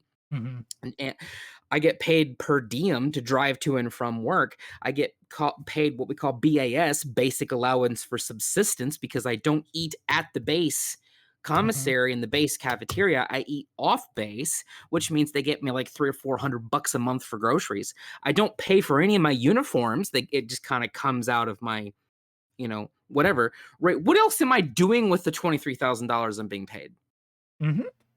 Oh yeah, What am I that doing with it? I had a BMW. My first car was a BMW 325 Ci that I bought as an E3 in the Navy because what the fuck else am I doing with my money? I was like, when I listened to this video this morning, I was out like taking a walk, and I remember when that take came on into the video, the like, you know, you can make more working retail. I literally stopped what I was doing and was like, what are you talking about? It's just demonstrably false. It's so wrong on so many levels. Like not like even if I was like charitable to like the take that like yes, technically in some areas of the country you could make more total working in retail or fast food. Mhm. Cost of living is a thing. It is. And the other thing is like, so you get what's called a leave and earnings statement, right? And you get paid on the 1st and the 15th. Yeah. Like clockwork at midnight, 1st and 15th, 1st and 15th, every month. You know exactly when your money's coming in. And you get a leave and earnings statement every time you get paid. And your LES will say, like, your base pay, which mine as an E3 was at the time, it was less than it is now, but it'll say base pay, number one. And then it'll start to say everything else. Basic allowance for housing. Mine was $1,200 a month extra just for rent. Mhm. Then it'll say basic allowance for subsistence, which mine was again $300, $400 a month just for food.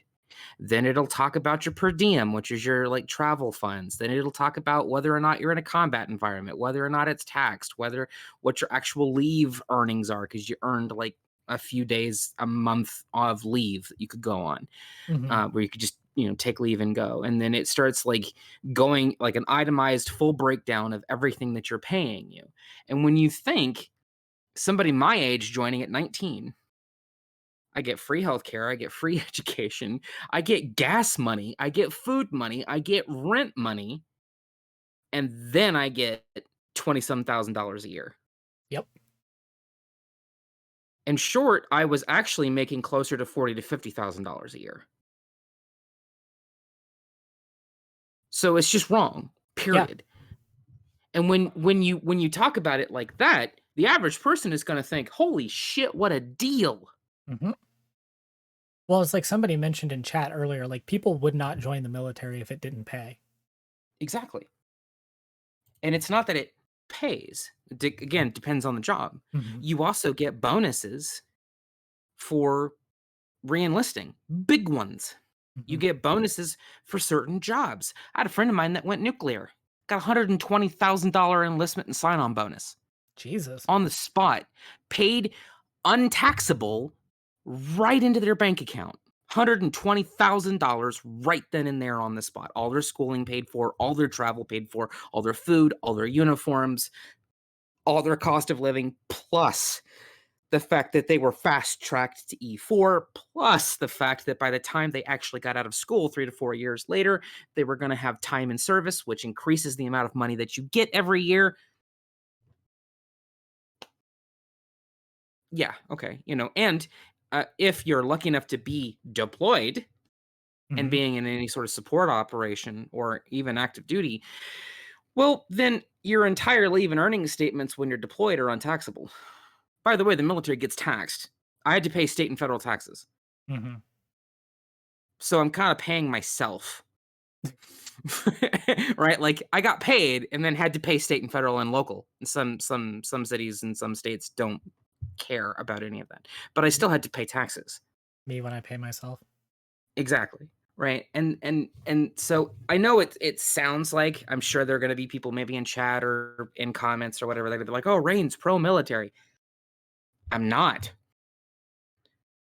I'm pro-truth and honesty. Be Mhm. honest and accurate in your criticisms. Yeah. Talk about the suicidality from a point of true numbers and true data and true analysis of how it is affecting veterans.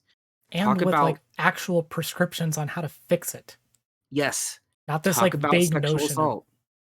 Sorry, go ahead. no, you're good. Talk about sexual assault, talk about homelessness, talk about the VA, talk about the VA from like certain other situations too, because the VA where I live was literally the first VA hospital ever built, and it's one of the largest VA hospitals in the country. Mhm. It's not only not understaffed and not underfunded, it's actually undergone multiple renovations. Yeah. So like, but somebody living maybe 100 miles away from here might be in a satellite clinic, which is understaffed and underfunded, Mhm. but the hospital's not. I do want to address something that I saw in chat earlier, but I Hmm. didn't read it off because I wanted you to have time to Rant. Sorry. yes. But no, I want you to rant. People need to hear this shit. And you have way more experience than I do with this. Mm. Min Ayakel. Uh I okay. If Renegade Cut's take was abolish the military, then I fully disagree with that. My take was that I just don't think he was saying that exactly. Obviously, if nobody joined the military, that's what would happen, but I don't think don't join the military is quite the same as it would be good if nobody joined the military. I need you to please reread that last sentence because both of those things are the same thing.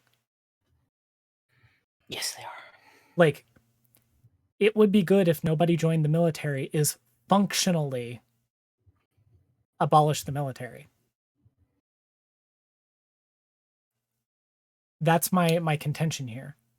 Even if Distinction without a difference. yes, it is a distinction without a difference. Even if Renegade Cut isn't physically saying the words, we should abolish the military, the function of what he's arguing for is that the military would cease to exist. Renegade Cut is an anarchist, and his political prescription is that the military shouldn't exist. He's just not saying it because to say that would open him up to criticism that he can't substantiate against. It would be my dream that the military would not exist and that no one would join it and that we wouldn't need it. I would love I, if con- we didn't need a military. I constantly tell people, imagine what we could achieve with no nations and no borders. Imagine where we would be Mhm. as a species, as humanity. Imagine, just dream of the things that we would be doing and we would be capable of. Imagine we'd already be living on Mars. Imagine if it took you 2 weeks to travel to Mars. Imagine a 2-week trip to Mars, stay there for a month on vacation, and a 2-week trip back. Imagine if we were exploring the stars. Imagine if we were focused on developing just the most amazing renewable energy sources. Imagine the day that fusion energy comes online for real. I dream of that world. It's not anywhere near us. Right Yeah. now, the military is a necessary evil. Hmm. It must exist because if it does not exist, those other individuals in the world who will have a military and use it for evil will use it. It's just as we see over and over again with Russia and Ukraine. The statement to the rest of the world is if you don't have nuclear weapons, you are fair game. Because the Hmm. only thing that keeps you from being invaded is that the other person doesn't want nuclear war. Yep. Because everybody's terrified of nuclear war, Yep. despite all of the major simulations showing that it would kill about 1 billion people over 10 years and humanity would survive. Now, that's neither here nor there, and that probably came off a little bit weird me saying that, but the point being, if the like and the military needs to exist. I wish it didn't. Truly I do. But then we've also put ourselves in a position where if we vacate a lot of the places we've put ourselves in, we leave a power vacuum and we Hmm. endanger people. Imagine if the United States military as a whole pulled out of Japan and left Japan to their own devices. You don't think China and North Korea would take immediate action? Hmm. You don't think the Japanese people would be in an incredible amount of danger? Imagine if we pulled out of the entirety of South Korea. Should we have gotten involved in Korea? That's a completely different conversation. Obviously, my personal opinion is probably not. But if we pull out now, you don't think North Korea and China will immediately take advantage of that situation? Yeah, that is like a really frustrating part of a lot of these discussions is that like people like Renegade Cut will confuse um should we have done thing to begin with looking at the effects of what happens now, because the problem is we can't change the decisions we've already made, Nope. but we can affect what happens afterwards, and so we have to work with the best that we can with the information that we have and with the consequences that we've already caused. Yes. Yes, with Tetra we live in a society. Mm-hmm.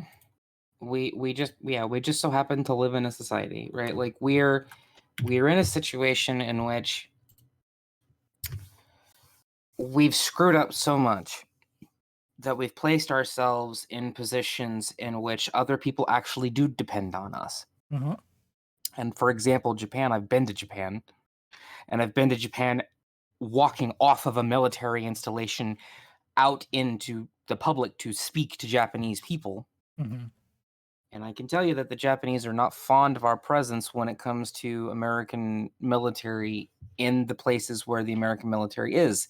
Outside of that, it's a different story. For example, Yokosuka Naval Air Station. Most of the people outside were polite, but not overly fond of the American Navy. Mhm. Out in Tokyo, on the other hand, completely different story.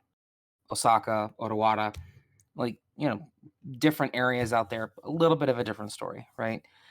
Now, that could have changed because that was a long time ago. That was years ago. But, you know, it's if we leave Germany, if we leave Japan, if we leave South Korea, like, should we leave? That's an interesting conversation to be had, I think. Should we pull all of our bases out and pull all of the military back to the United States? Another interesting conversation. But I want people to really, truly, honestly sit and think about what happens if we do. Mhm. Because these are very, very different conversations, as you said, very different conversations based on, okay, should we have done the thing that we did 60 years ago? No, probably not.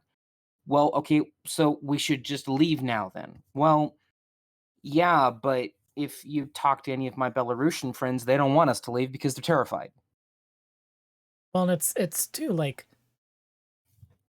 I said, you have to consider like the moral question is a different question.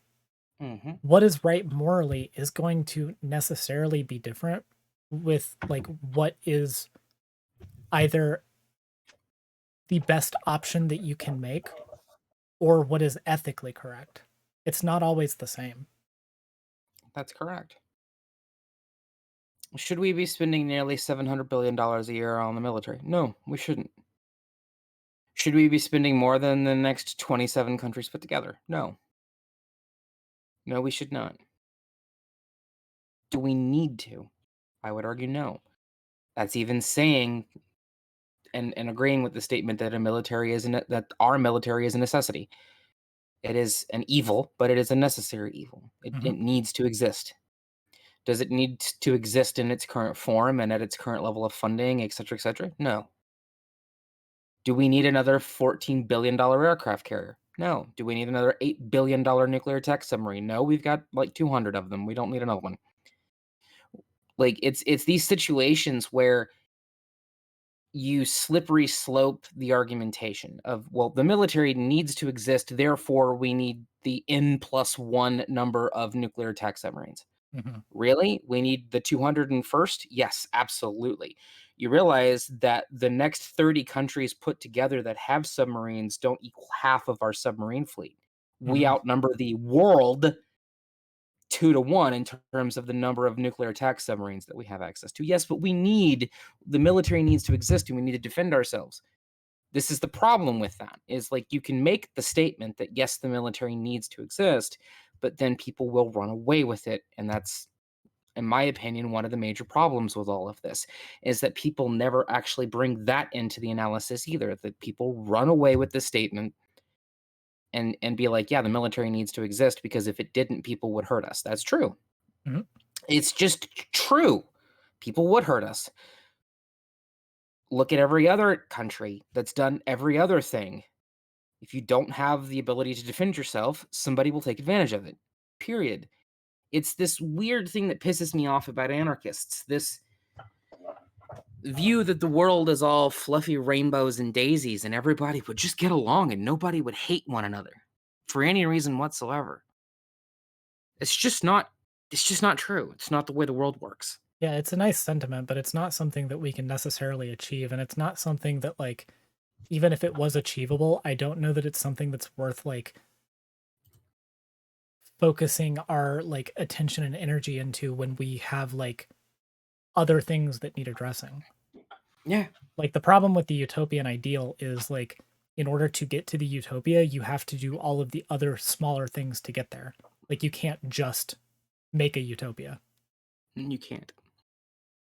And, like, that is the problem that I have with a lot of like the discourse around this, like the war crimes discourse and the you know, the military funding and all of that, is that, like, there are real problems with the military industrial complex. And like you said, people will, you know, run away with the like, you know, we need the military to exist, obviously, so let's just, you know, pour every amount of money into it that we can. But, like, people will run away with that. On the opposite side too, people run away with the, you know, well, the military does bad things, so, you know, we should just get rid of it. Not to play radical centrist or anything, but, like, I don't think either one of these are particularly helpful things. And it's like, if we want to address the problems that the military has in it, let's actually address the problems. Let's address the suicide rate. Let's address the homelessness issue. Let's address the problems with, you know, healthcare. Let's address the way that our country, like, historically has treated veterans after they leave the service. Let's address the way that the military, like, misrepresents things and recruiting people and that kind of thing. We can do those things. But the solution is not to just say, don't join the military. There are reasons why people might want to. And ultimately, the military is going to exist one way or the other. The best solution that we can have is to try to fix the issues with it. Oh, I agree. But, you know, it could be argued that there is no fixing the issues with it. Yeah, I don't believe that. You know, it's not inherently anyway. I mean, yeah, there are always going to be issues that are just unfixable, but, you know. Yeah, it's I hate all of it. I hate all of it. Because the thing that, when I see stuff like this, the thing that I always think as a veteran is, this person doesn't actually give a shit about me. or anything that I went through, or anything that I'm going through now. Hmm. This is this is content. This is circus. This is performance. There's no legitimate care. Well, and it's clear to me that people like Renegade Cut have both never served in the military and have never known someone who has. That's what it feels like. You know, it's why, like, I don't know how many times when I'm out about, especially on certain days like Memorial Day or whatever, where I have to don't people are thank you for service, and I go, don't do that, don't, Hmm. because you don't mean it. You don't mean it. You think it makes you look good in front of everybody else, and if you thank me for my service, and I turn around and say, I don't know what I'm doing for food today, would you do anything? Hmm. If I said my fridge is empty and I have a child that needs to eat, can you help me? Would you? My car needs help and I can't afford it. I'm unemployed and disabled. I make $150 a month for a 10% disability. Would somebody, you know, actually care if I was really bad mentally that day and thinking bad things? Hmm. Don't thank me for my service. You don't mean it. You don't care. And don't advocate for me from this position of moral and ethical superiority about why the military should and shouldn't exist. And hey, look at all the harm it does to people. Yeah, it does a lot of harm to a lot of people. What are you doing about it besides making a video essay on YouTube to make yourself sound morally and ethically superior to everyone else, Hmm. while calling every veteran that's ever served a war criminal, not realizing what that actually sounds like when a veteran hears that? And not actually knowing what it means either. Exactly. And the whole dilution of the word, of the definition, of the meaning of the thing, the war crime that is laid out in international law Hmm. that talks about imprisonment and deportation and torture and things like that. And willful wanton destruction of things that are not military targets and military necessity. But of course, again, these types of things, as with all law, like, well, you could be like, well, I thought it was a necessity, and of course, do dumb shit like the US does. Yep. I want people to discuss this from a position of honest sincerity. That's why it gets frustrating. I want them to discuss it from a position of true leftism, of understanding that there needs to be a multi level, holistic, material analysis of why people join. I am right there with you. I also want to feel like people actually give a shit. Would be nice, wouldn't it? Especially like people like Renegade Cut that has like so much actual like influence on this site. Mhm. Like I just, I, that's also like the biggest problem here too. It's not even just that Renegade Cut made a bad video, it's that Renegade Cut made a bad video and has 300,000 subscribers. wow. And yeah, only a like small portion of that base is probably actually going to see the video. But like Jesus Christ, come on, dude. Yeah, I just, Talk to one veteran before making your video. yeah, one, just one. I Just one. volunteer as tribute, but they won't talk to me because I'll critique and criticize and push back on things. Mhm. Because I'm nearly 40. I don't care anymore. Like, I've watched people die. It is what it is. So, like, I don't tolerate these types of individuals that take this level of analysis, quote unquote, to, well, very many and some, and because it's almost blue MAGA in my opinion. It's almost Trumpian. Well, how many veterans? Well, many veterans are saying. No, How many? that's a perfect point. Like it really honestly is blue MAGA shit. Yeah, it's like, well, you're very likely to be hurt. Well, how likely? What type of hurt? Mhm. Well, you're being pedantic. You're just very likely. No, explain it to me, please. I'm being pedantic. I want to know. Well, you're also likely to commit suicide. Really? How likely? I can tell you that number 24. You're being pedantic. Well, Uh-huh. yeah, being pedantic in this case matters because we're talking about stuff with actual statistics. Yep. Stuff with actual statistics, actual reports, actual agencies whose entire job it is to track. The military is bad. It's evil. It does horrible things. It breaks people. Mhm. But it needs to exist. And as long as it exists, we owe it to ourselves to make it as good as we possibly can.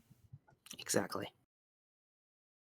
And as long as it exists, we owe it to ourselves to look at each person individually and understand why they joined. Mm-hmm.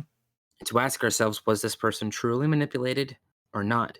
Should we be infantilizing this person or looking at them from a position of what else was me, the indigenous kid living off the res in government housing with a disabled father who just got out of being homeless, who dropped out of high school and got a GED and had no real future? What was I going to do? Mm-hmm. When I ask that question of people that make these statements about how I'm a war criminal and I joined and I did all these other things, the answer is usually you could have just went and got a job somewhere. Well, that's literally the options that Renegade cut like makes in the video. Yeah. Like he literally just goes into, well, you like, what was one of them? He talks about like college. And he's like, well, what if you wanted to go to college? He was like, well, you could just take out student loans. Yeah, because that's a very leftist anarchist thing to be like, just take out $100 and some $1,000 in Just student loan debt. yeah, just get some student loan debt, forehead. Like, holy shit, how are you this bad at making a video essay? I joined because I had no other options because my father was sick. I sent a lot of money home to dad before he passed away. What else was I going to spend it on? I wasn't going to spend it on my mother because, Mhm. my mom and I were estranged. So, you know, my dad was at home alone in a multi-level apartment living next to an Air Force base in Ohio. And all he had was me. Well, what else was I going to do? Mhm. Go work at KFC like I did when I was 16, making $6-7 an hour for 20 hours a week? It's just that talk to one vet. Well, and it's Talk also to like any. you it's also like if you want these like problems to be solved, right? If you want to encourage people to not join the military, there are like reasons why people join the military. Focus on those. Yeah, please. Homelessness, poverty, income insecurity. Mhm. Like these are all actual fixable problems. Yeah, they are. But no, let's just sit here and, wax poetic about why the military shouldn't exist. Why you should just take People student loans instead of joining if you can't afford college. The vast majority of people that join the military would not do so if there were not incredibly enticing benefits to doing so. Yup. Look at any kid. Mhm. Are you gonna get some country bumpkins from wherever going yeehaw and hoorah all the way, gotta kill the bad guys? Sure. That'd be a lie to say that that doesn't happen. I've met a few of them. But I are mean, I have most a few people of gonna them be in my like, family. "Huh?" I mean, I have a few of them in my family. Yeah, me too. Um, but are most people that join the military be like, "Hey, that whole free college is kinda nice. That free healthcare is kinda nice. That very low chance of actually being in combat is actually kinda nice." Well, and It's it's 1 in 10. also something that, like, to my understanding, a lot of the like cultural thing that people get hung up over with like the military, that is really dependent on what branch of the military you join too, right? Mhm. It is. I was in the Navy. How likely do you think it is for the 2 situations that I told you that I was gonna be in combat, being aboard a ship and being at a hospital? Hmm. a stateside hospital, by the way, that was a major trauma center that on average, when I worked maternal infant child, we birthed over 400 children a month because we were the major like trauma center for the entirety of the military independence and etc. So like, yeah, I just I don't want to stun lock and loop, and I know you've got other content to go to, and I should get going because I'm annoying as it is. But You're not if we're annoying. gonna, thank you. If we're gonna critique the military, can we please do it from a position of honesty? Yeah. Because to me, this type of critique from this individual is no different from, hey Sage, did you hear that red dye number 5 causes cancer? Oh God. Oh, it does. It does. Yeah. Yeah. The study came out saying that red dye number 5 causes cancer. Oh, can I see that study? Hey, wait, this study says that they put a 6,000% solution of this dye into mice and it caused the mice to develop cancer. Yeah. And that as a human being, you'd have to drink 202 liters in the span of 30 something days to have that same level of concentration, and the risk of a cancer increase would double from 5% to 10%. Well, but they say that it causes cancer. Have you considered that many people have gotten cancer after Many. having red dye number 5? Mhm. How about as leftists, we go back to venerating critical thinking.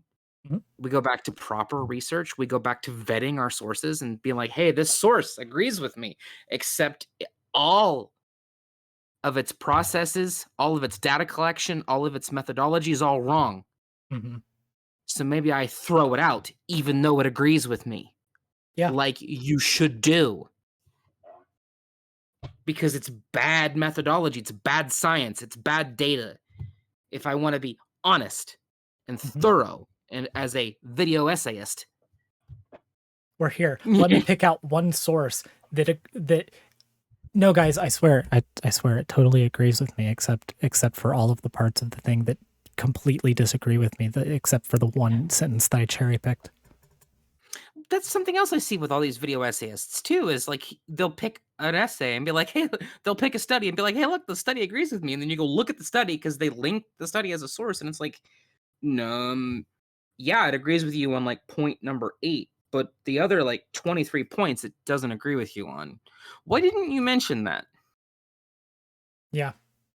Or in like That's the question, in some cases, like in this video, like Renegade Cut does make a lot of claims that he just does not source. and it doesn't back up with any sort of. Or in some cases will like make like the sources that he'll use will be like actual like books.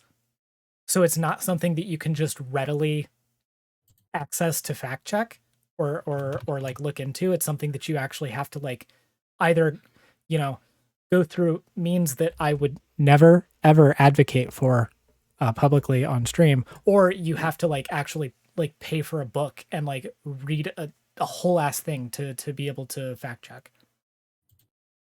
It's incredibly frustrating. Some of them I've cite been themselves. called I've been called a right winger for saying these types of things, by the way. For Oh saying yeah. no, you should do your research, you should do your due diligence, you should be honest and thorough and critical. You should throw studies out that don't agree, like studies out that agree with you, especially if they have bad methodology and you can see that they have bad methodology. You should be searching for meta studies that give you a more broad spectrum view of things. Like if I brought 80 studies to you and 3 of them agreed with you and the rest of them didn't, and then of course some people will be like, well, that's an argumentum ad populum, that this is just because all these studies agree with you, you're right. Well, actually, the fact that all these studies do agree with me does make me right. Mhm. I mean, that's just what like studies are. Right? So like, if I dump 80 studies that say puberty blockers, like the 80 studies on puberty blockers, 77, 78 of them say puberty blockers are not bad. And by the way, these are 70 something studies from 11 different countries and like 20 something different institutions over the span of like 40 years. And here's 3 studies all from the United States or the UK from specific people that commissioned the study with bad methodology and low, like, sample sizes and et cetera, that say that puberty blockers are bad. Well, actually, like the 70 some odd studies that say that puberty blockers aren't would lead you to the conclusion that puberty blockers are not bad for kids, because they're not. Like, we just know that they're not. And that's what you should do, is like meta level studies if you're doing any sort of proper research whatsoever. But what would I know? I'm just a dumb little war criminal that's, not really native because I don't sound like it and I pass white and whatever else people want to throw at me as of late on Twitter. So, Yeah. Yay me. Anyway, thanks for having me on. I love you.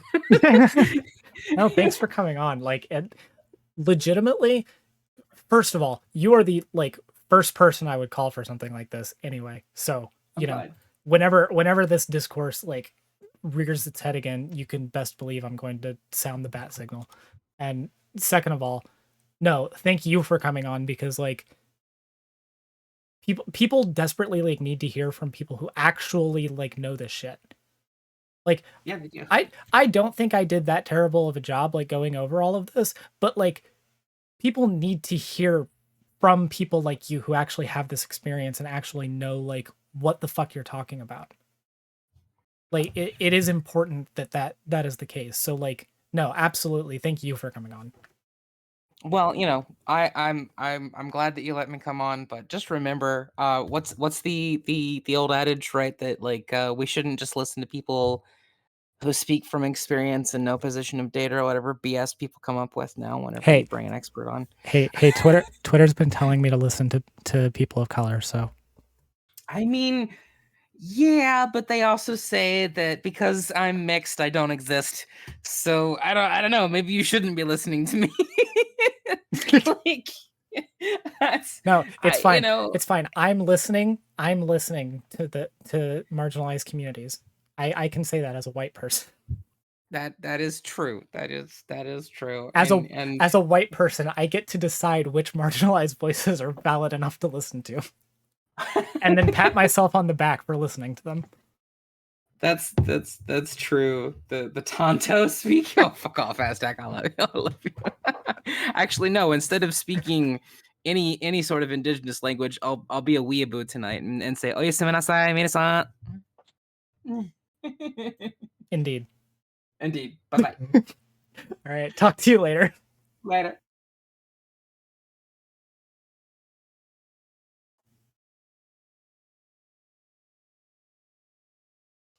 That was awesome, by the way.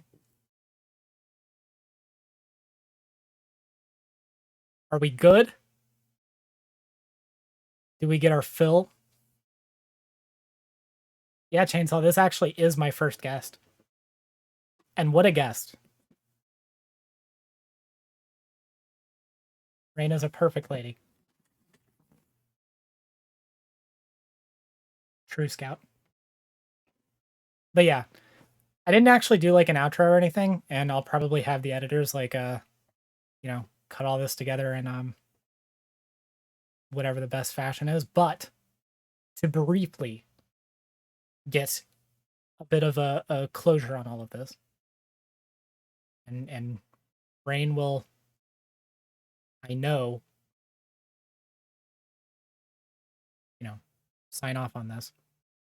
If she comes back in chat, we can get her seal of approval. But briefly, the issue with Renegade Cut's video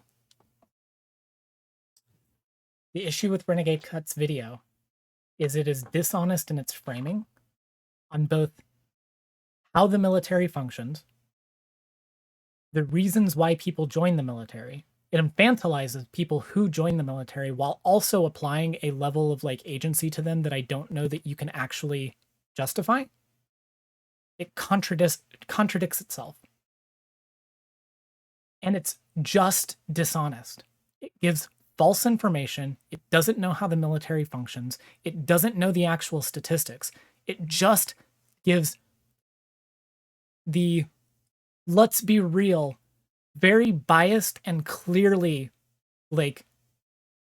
filled with an agenda opinions from Renegade Cut as if they are fact without any justification. And I believe that is a problem. Because honestly, this is the thing. I used to be a pretty big fan of Renegade Cut.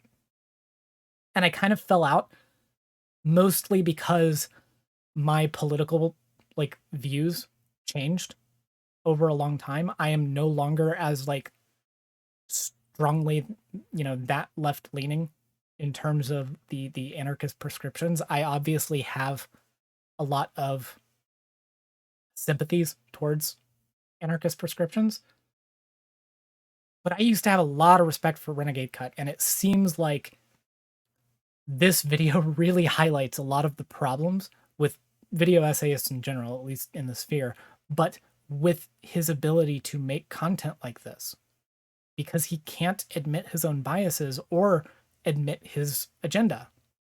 And it is a bad video. Anyway, yeah, that is all I've got.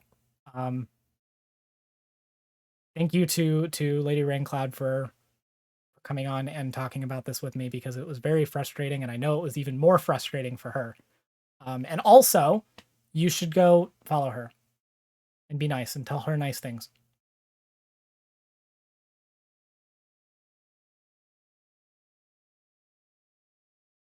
Go team. Yeah, it's tech. It also does reek of classism. I'll be real with you. I think that I don't know if this is like a hot take. Okay, we're gonna drop the hot takes here. I think a lot of like people in the like anarchist video essay sphere are unironically classist in a lot of fucking ways, and I don't think they want to admit it.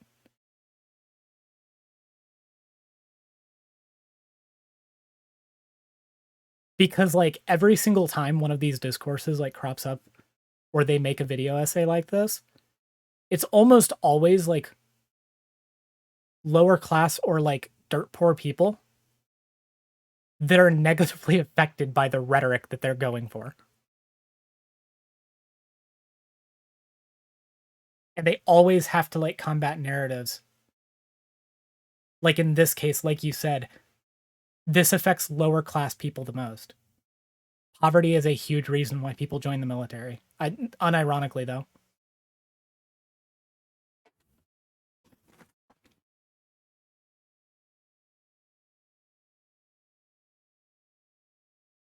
So how are we doing? I really honestly did not expect for that segment to take as long as it did. We still got more to go through.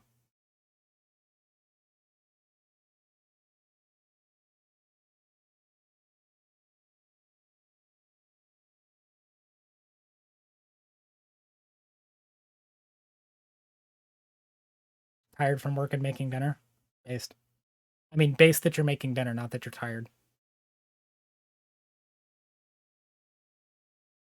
Oh yeah, Paco, like just get student loans. Having trouble going to college, just get student loans, forehead.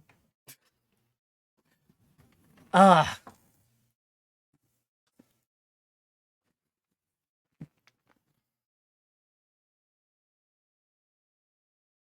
true, you have spoken, Lady Ringcloud. We are all better for it.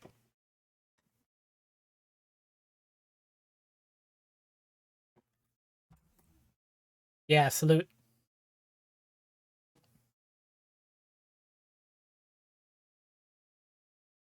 True, Scout.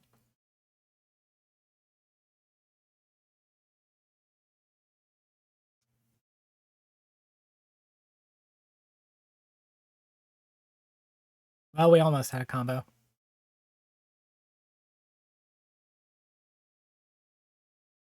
All right, do we want to talk about Nashville? Because I think it's probably a good idea to talk about Nashville.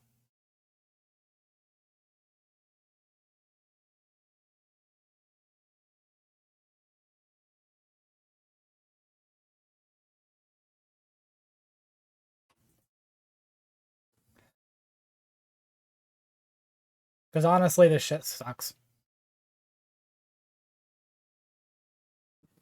I am not planning on doing a very long segment on Nashville, just to be clear. I mean, to be fair, I also didn't intend for that segment to be very long, but, you know, this one I really don't have a lot to say other than tying into a lot of specific things. No, Rain, the segment was long because I had to go off. And also, the minute that I invited you to come on the stream, like I knew we were going to have a conversation. No, plan changed halfway through. That segment was destined to be as long as it was. It was necessary though. Let's go ahead and look at the Nashville thing.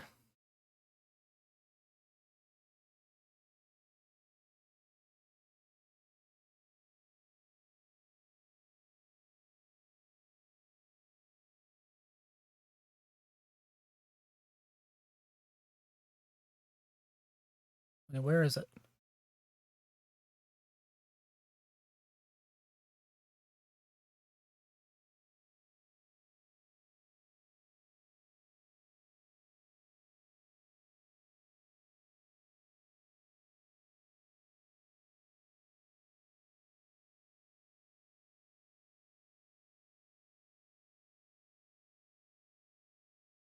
Huh. So it seems like I have lost the article. But it's fine. I will find it. Okay.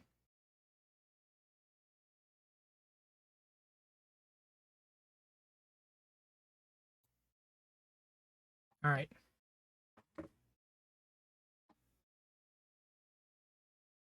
Okay. We should probably talk about this.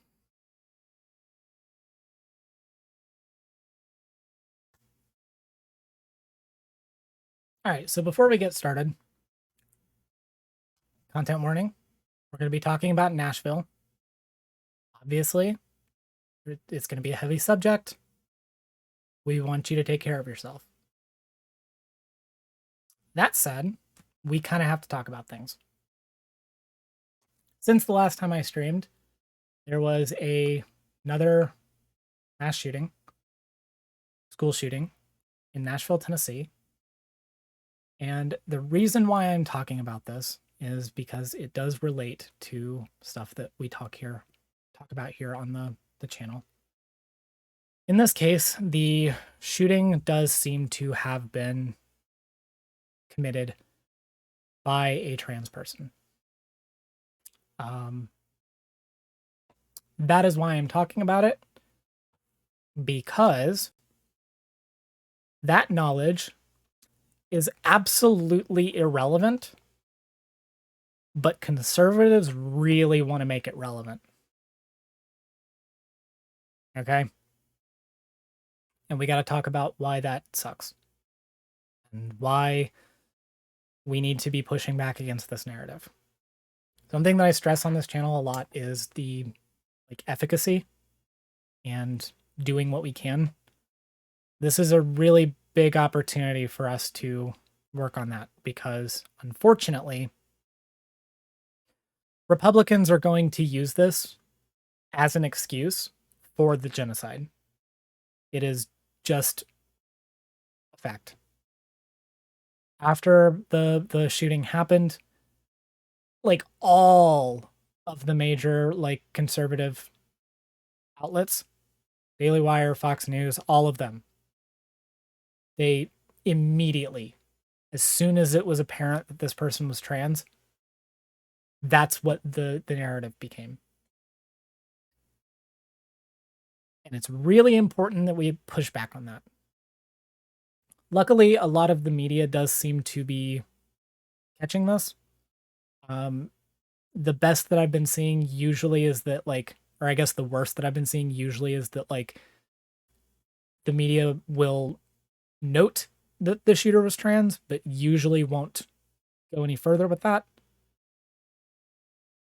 Some of them have just been outright not mentioning it. which, as far as I'm concerned, it's irrelevant. I would like to also point out that, like, a lot of the times we're also not mentioning race, unless the shooting was racially motivated. At the point that we're at right now, I've got an article pulled up I would like to go through. This is from yesterday. Let's go ahead and get that on screen. It's from yesterday. It's from CNN. Nashville school shooter fired 152 rounds during the attack, which was planned over a period of months, police say. So I read this article earlier. It seems to give a pretty detailed overview of the case. And the reason I'm pulling it up is I want to draw attention to something here. So the shooter, here we go down. No, it's like literally at the end. Okay. While police are still working to determine a motive for the attack, they said in a news release that writings left behind by the shooter make it clear it was calculated and planned. They targeted the school and Covenant Presbyterian Church to which the school is attached, police said, but it is believed that the victims were fired upon at random. The school shooting, the deadliest since 21 people, including 19 children, were killed at a school in Uvalde, Texas last May, renewed debates over scourge of American gun violence, blah, blah, blah. The shooter, police said, was under care for an emotional disorder, had legally purchased 7 firearms and hidden them at home. I need you to understand, we have like no information.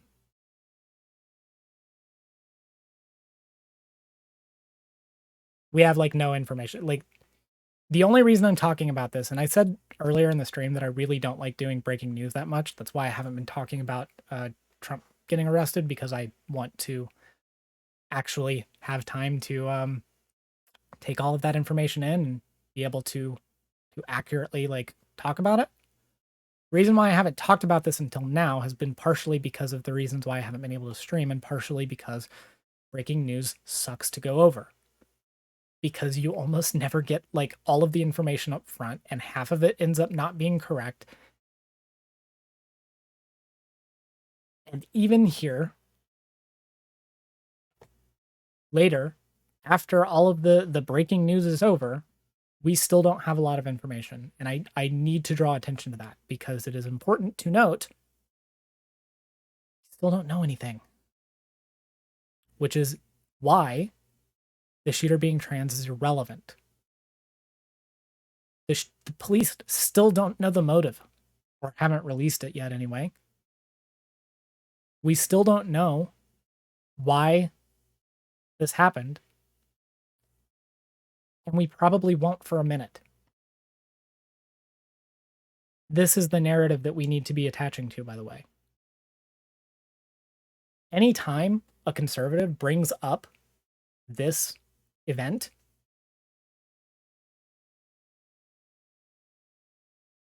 you have to point this out.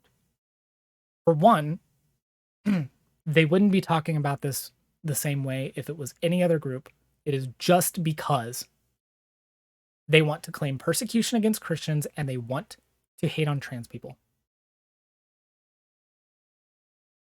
Is there a manifesto? I have seen varying reports over the existence of a manifesto.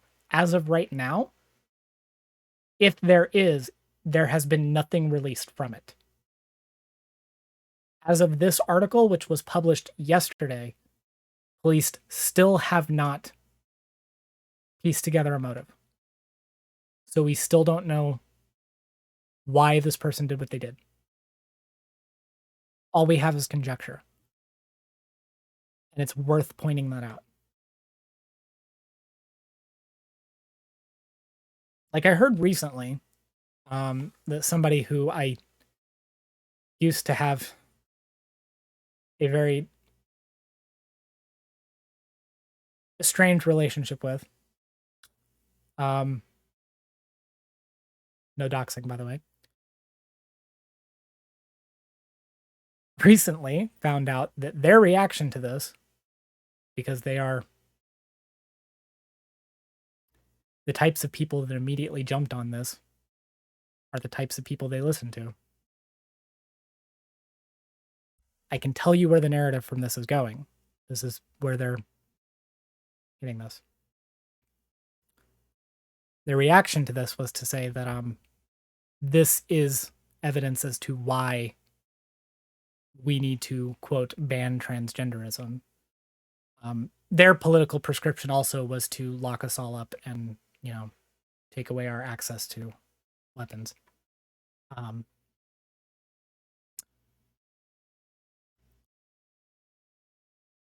This narrative has to be pushed back against because this is completely irrelevant. It is a distraction from the actual issue because conservatives don't actually care about any of this. They don't. They don't care about any of it. Do you think they want to do anything to stop school shootings?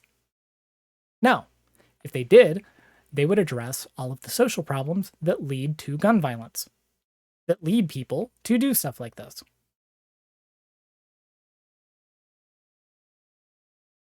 No, Paco, they haven't previously, and they won't. They will continue to not because they don't actually care.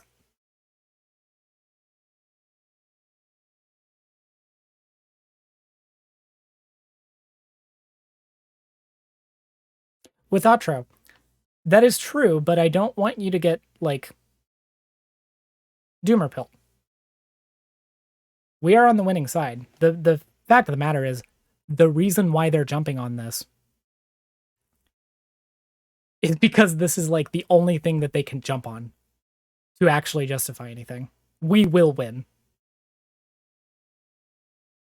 Yeah, Aztec, it would mean being honest about their motivations and actually wanting to help people, which they don't. They don't actually want to help people because conservatives want you dead. All of you, every one of us, it does not matter. Conservatism is ultimately a death cult. They don't care. They want the eradication of all human life. That is all they want.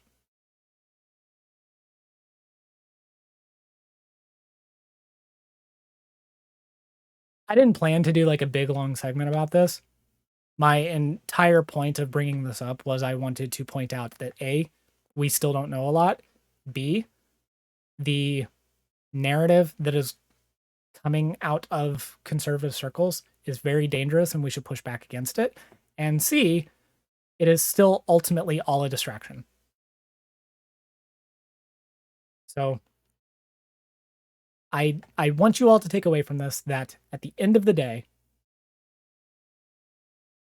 this entire thing, they don't actually care. They don't actually care about protecting children. They don't actually care about solving gun violence. They're just going to use this as an excuse for the genocide, and you need to call their asses out on it.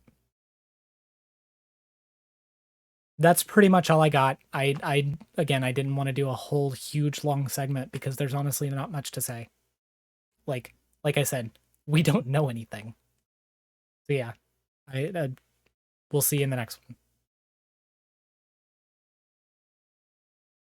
Go team. It's gonna be my first under 10-minute video probably.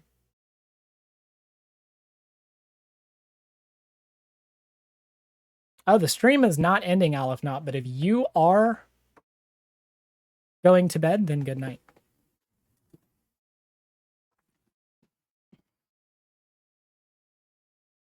We've still got more to talk about.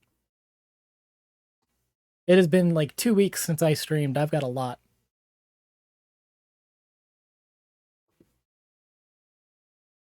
All right, Aleph Not. Go to bed. I'm going to tell the editors to not cut anything, Paco, just so it can stay 10 minutes.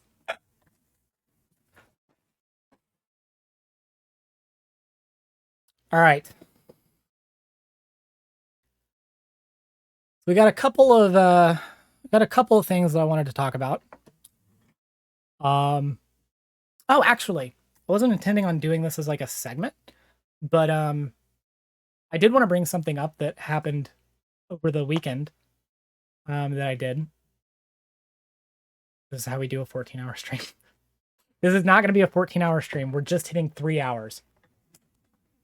So I want to talk about something that happened, and it is relevant to something that I'm going to talk about in the next segment, but you know, maybe I'll have this like tacked on at the beginning of the segment that we make. But here we go. All right. So something I did over the weekend is I went to a rally. It was like a rally protest, you know, kind of thing. Here in Indiana. In the point of which was to bully the Indiana State House over all of our anti-trans legislation that's been going through. And I just kind of wanted to talk about that a little bit. I was posting about it on Twitter during the event. I did not get a whole lot of like footage or whatever. But it was honestly a really good event. I don't know if any of you would have been expecting this, but there was at least 200 people there.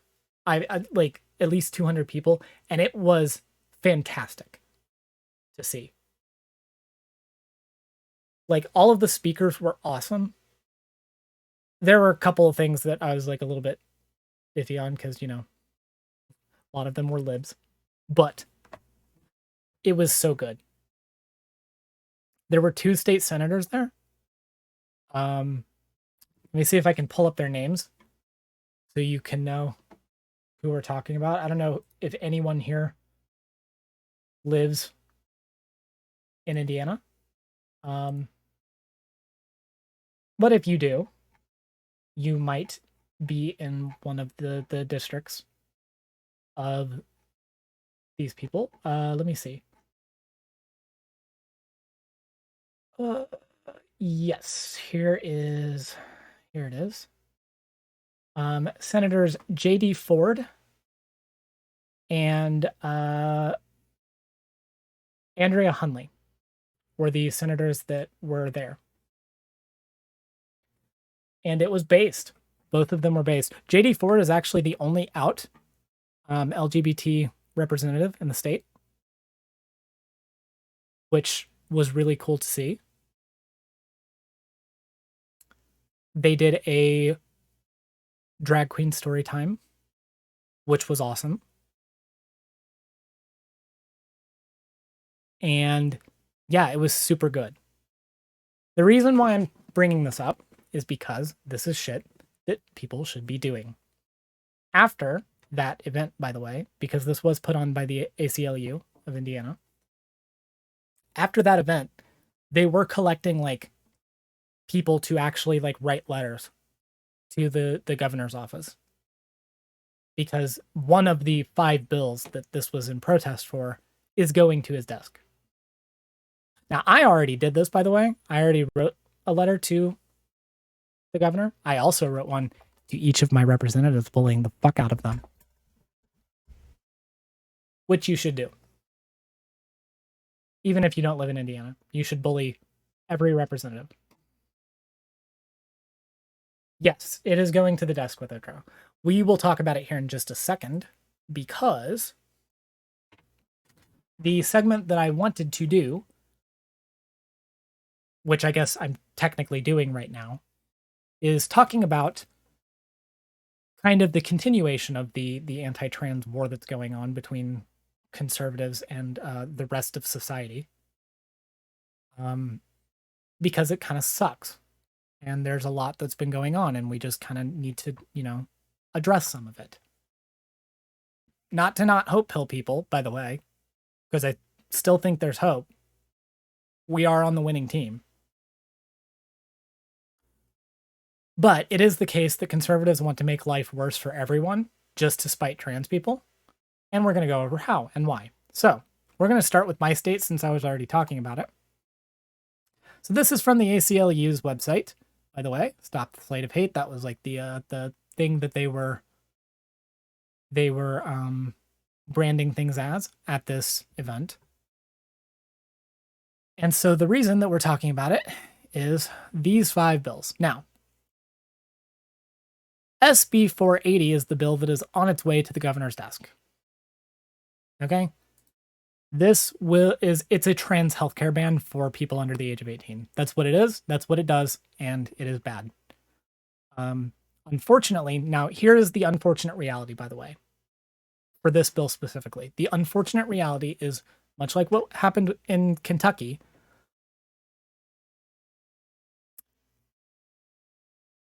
Indiana has a very, very dumb state legislature. You see, last year we actually had a trans sports bill that bans trans kids from playing sports in the team that matches their gender in school. We had one of those bills, and it passed the state legislature, and our governor, Governor Holcomb, vetoed it. His justification for doing so was that this is not an issue. Not only is this not something that is like, you're literally just trying to be mean to one child, essentially, because there's not that many kids participating in this. It's also not an issue. Show me the harm, essentially. He took the same stance that the governor in, what was it, Idaho did? Yeah, it was based. It was actually based. I have a lot of issues with Governor Holcomb and with the government here in Indiana, but it was a good thing that he did. Unfortunately, our state legislature overrode that action, and it became law anyway, which is bad.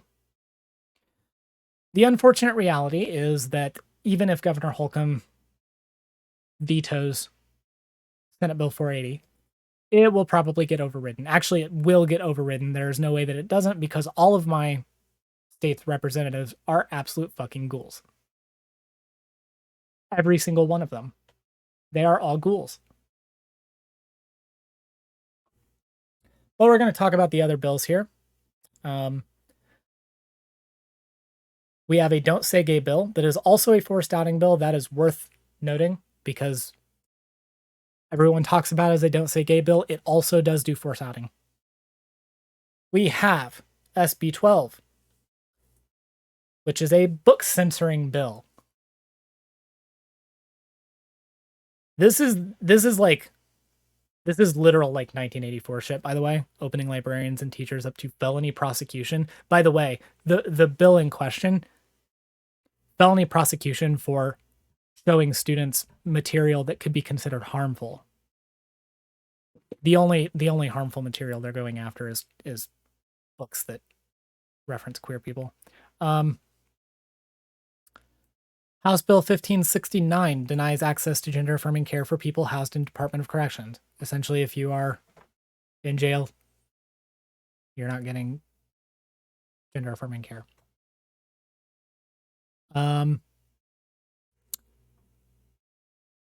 1407 makes it illegal for child services to consider failure to provide a safe and affirming environment to a trans youth when looking into abusive home environments. That is obviously fucking insane. Now, I would like to point out, for a few of these, they have been facing roadblocks. To my knowledge, this last one here has been having issues getting through the Senate, even though it passed the House. I'm fairly certain that Senate Bill 12 has been having problems getting through the House, even though it's passed the Senate. So there is some level of hope there, but it's bad. It's obviously bad. Let's look at some other things that are going on.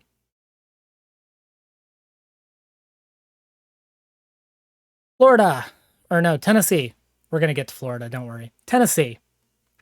This bill did get stopped in the Senate, but it is still bad that this bill even existed. This bill would basically make it to where insurance companies that provide HRT or any other kind of gender-affirming care anywhere in the country would lose access to the Medicaid and Medicare programs in the state of Tennessee. Which basically means that like 2 insurance companies would even be able to access the program. It would raise the rates of insurance for everyone in the state. They're literally like wanting to make it harder for anyone to get insurance just because trans people in fucking like fucking Pennsylvania are getting HRT. It's actually insane. Lillian in YouTube chat. The last state that we were just talking about is Indiana. This is Tennessee.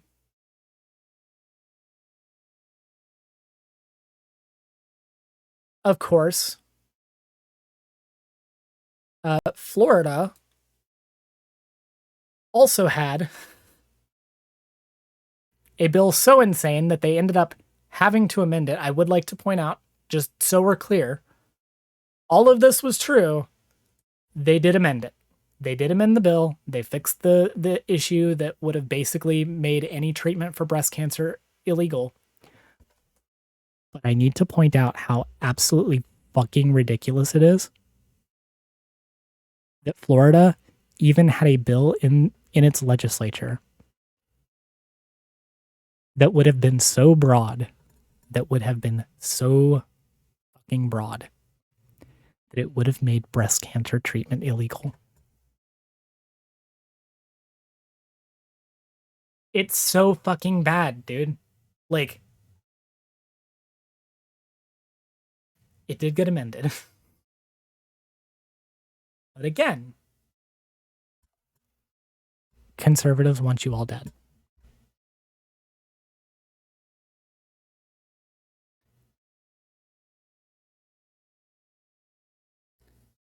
This one is this one's actually kind of scary. I'll be honest with you. This one is actually kind of scary.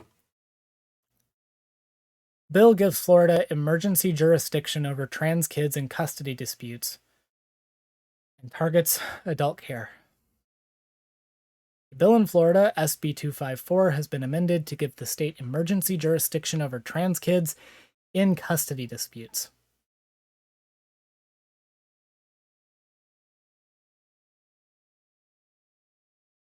The bill mandates that doctors provide transgender adults with an informed consent form containing significant misinformation about gender-affirming care. It stipulates that trans adults must receive care from physicians rather than nurse practitioners, considerably restricting one of the most common ways gender-affirming care is prescribed. This is bad.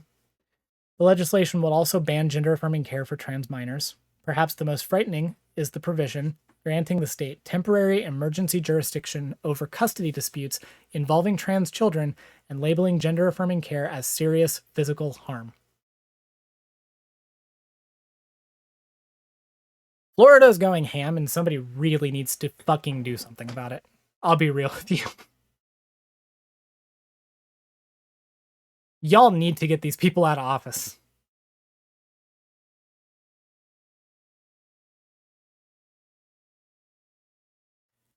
A particularly harmful aspect of the bill is its targeting of trans adults by limiting their access to care solely through physicians. Notably, a significant portion of gender-affirming care across the U.S. is provided by nurse practitioners. This model is utilized by many Planned Parenthood clinics and dozens of practices throughout Florida. By confining gender-affirming care to physicians alone, the state is poised to increase costs and create potentially insurmountable barriers for its residents seeking such care, including lengthy wait lists. Again, this is, by the way, genocide. Functionally, this is part of the genocide. Do not let them tell you otherwise.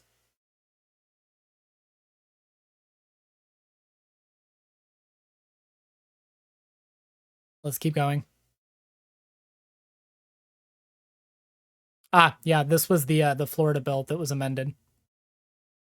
Defined so broadly it would ban health insurance coverage for birth control, HRT for menopause, treatments for breast cancer, including mastectomies, treatments for prostate cancer, and any treatment that involves primary or secondary sex characteristics.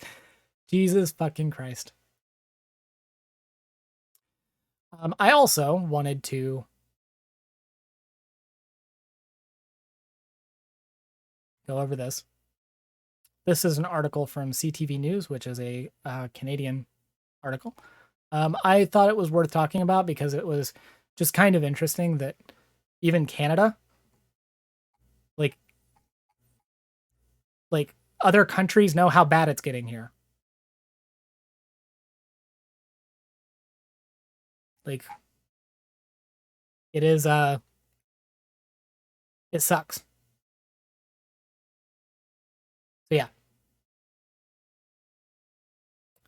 this was the purpose the reason why I wanted to go through all of this was sort of kind of a state of the world type thing.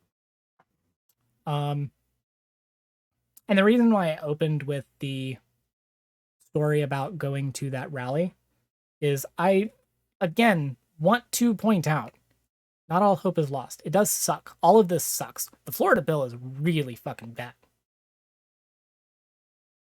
But not all hope is lost. There are things that we can do. And we are on the winning team. I just want to continue to remind you of that. I will keep doing it every single segment if I have to, if that is what it takes. As Paco said, these bills are partially a reflection of conservative weakness. They would not have to go so hard if they weren't losing.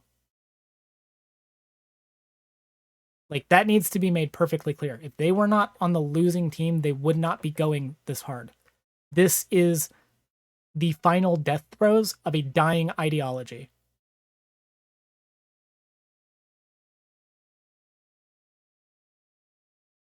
No, Aztec, it is wild. That, like, you can just live in a blue state and it's basically like living in a different country as far as this, like, care goes.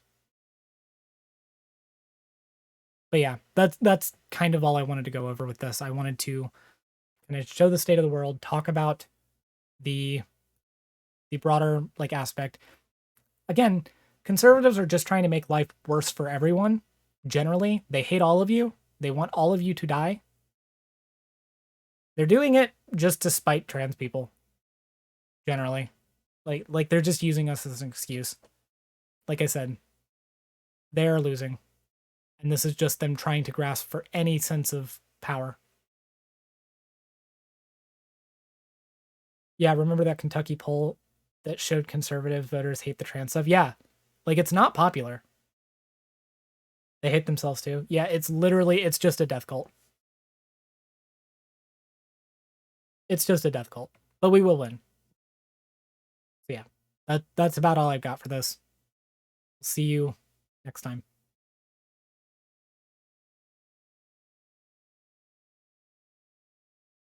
Go team. Hey, Spherical Cat. Glad that you showed up. All right.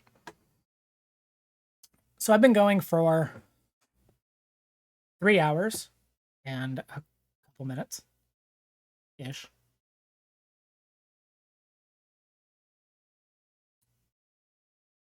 We can do one of a few things. We can either chill for a bit, kind of decompress after everything. No, we are speedrunning these segments. There's been a lot to talk about. We can either chill for a bit. We can, just shoot the shit for a while. Talk about, I don't know, video games or something. If there's stuff that you would like to see, like, we'll not make fun of the linkers this one time and let you give me some stuff to talk about if there's something that you would like me to take a look at. Or I can briefly talk about something that I'm very hesitant to talk about, but I think I can do in a way that is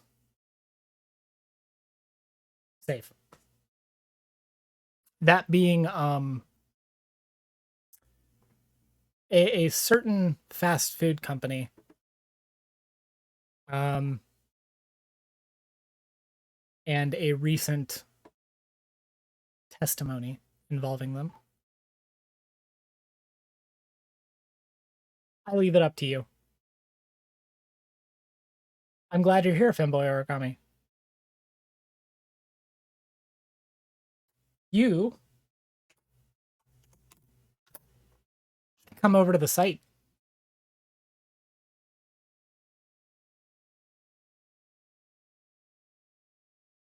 the most base chat.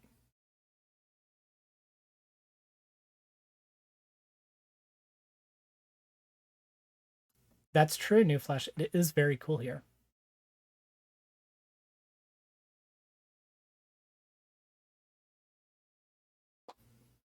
Also, while we're deciding on what to do, because I haven't done enough shilling today, by which I mean any shilling today, if you do enjoy what I'm doing, consider donating.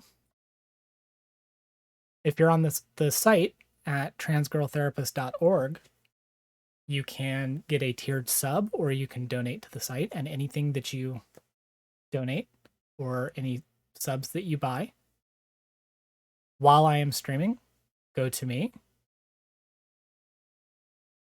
If you're in YouTube chat, you can become a channel member by clicking the join button, which is very cool.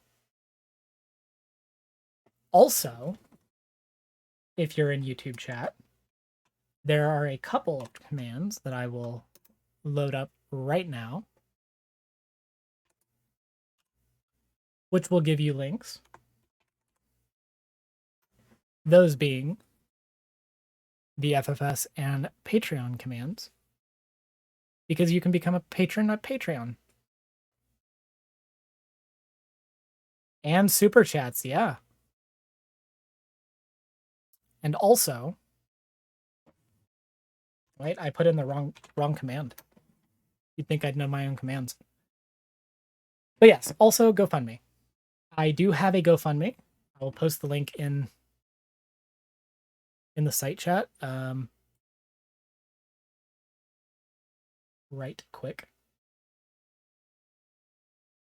I do have a GoFundMe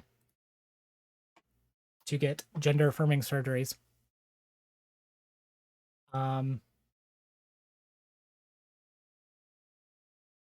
Because job instability does mean that, you know, while I do have insurance, it is not guaranteed. And the GoFundMe does help ensure that I get access to the gender affirming surgeries that I need. So yeah, if you feel like donating in any of those ways, it would be greatly, greatly appreciated. Especially if you enjoy my content. Have we reached a decision on what we want to do? Do we just want to chill out for a while? Do we want to... Do we have any links? Yeah, Aztec crowdfunded vagina.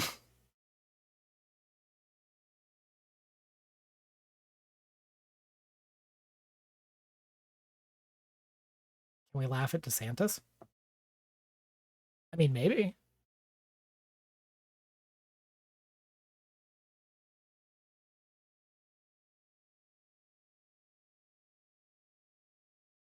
Let's take a look.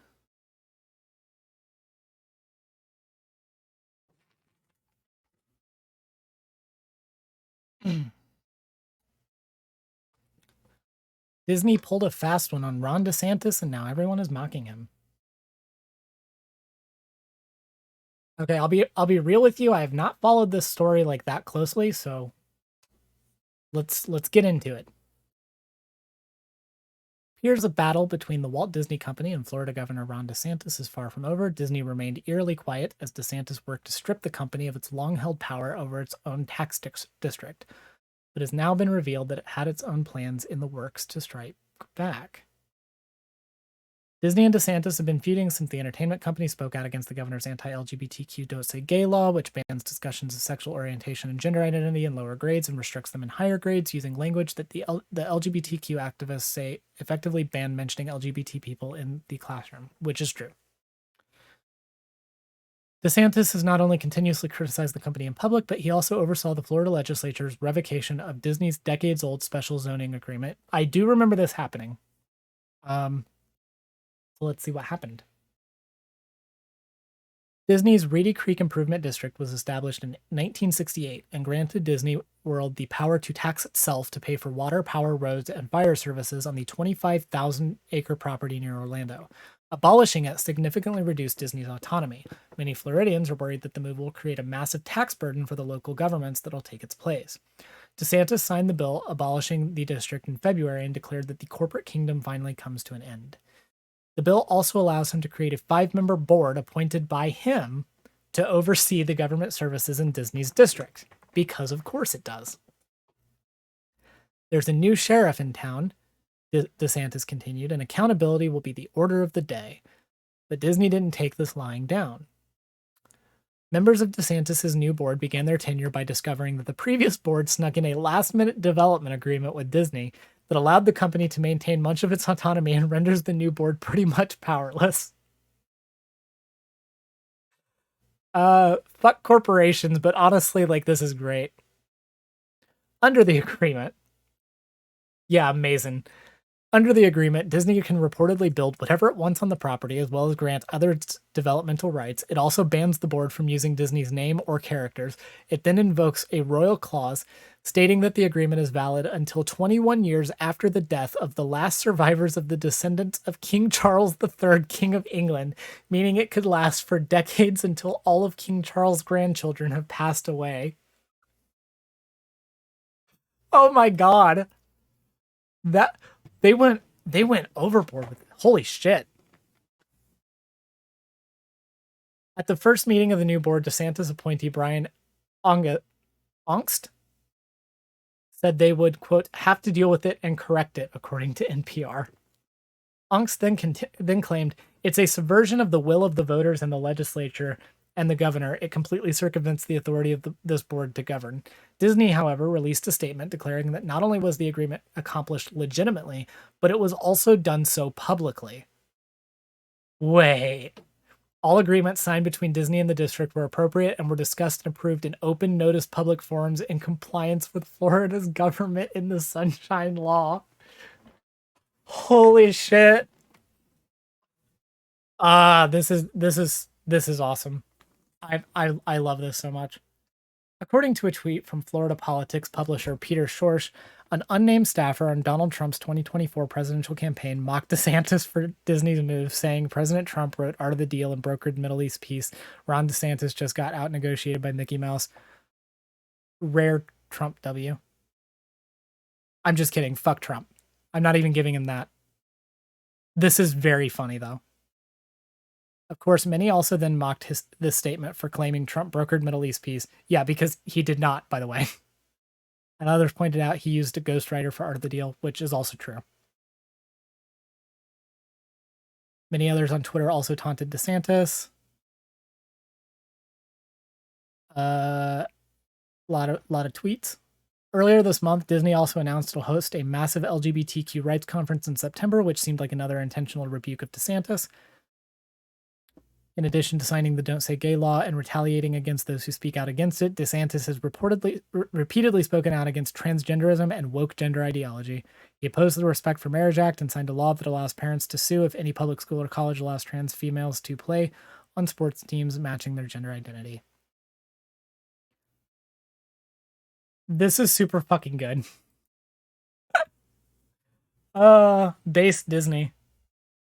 Base Disney for like literally just fucking destroying DeSantis. Yeah, DeSantis lost.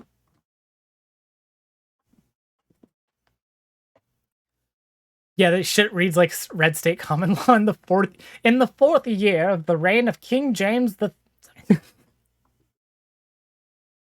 I love that so much. Holy fucking shit. It's so good. I don't really have like any great commentary it's just so fucking funny. Ron DeSantis is a total absolute fucking like nerd. Imagine getting this owned by Disney. Yeah, got him.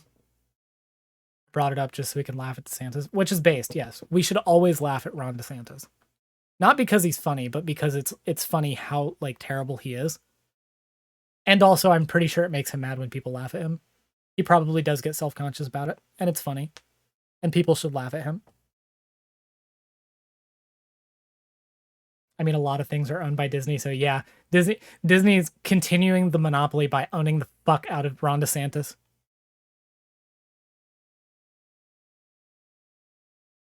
Uh, this is so good. That's really all I got. I love making fun of Ron DeSantis.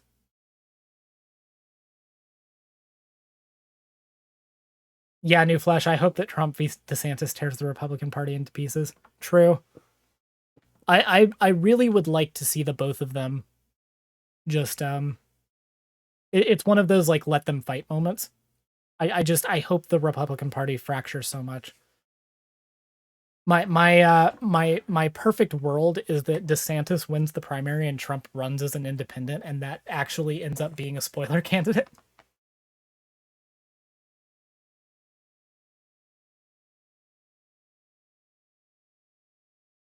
That would be the perfect timeline.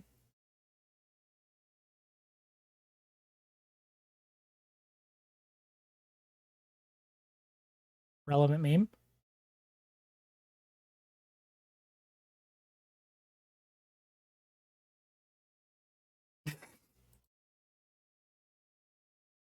True.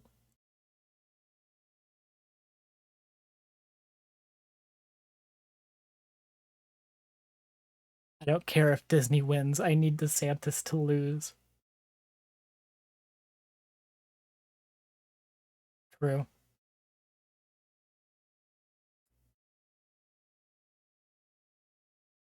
All right, what is this? Linkers are going wild. Oh, common law statutes.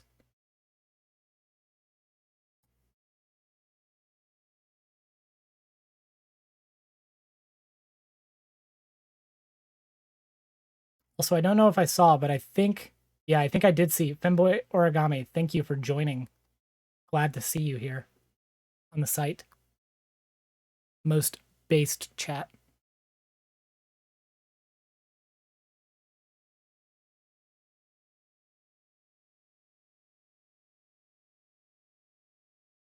Yeah, this is what our tax dollars go to.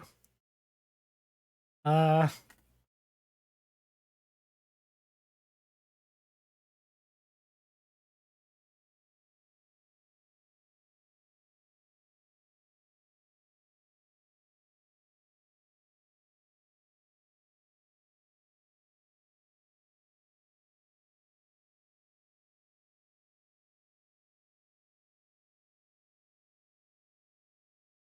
oh god. Where the fuck is Hassan trending? What did he do this time?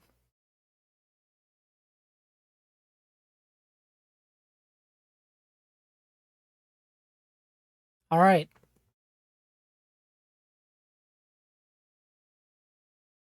We did talk about that. I think I have a little bit left in me. If we want to talk about anything else. Oh, the war.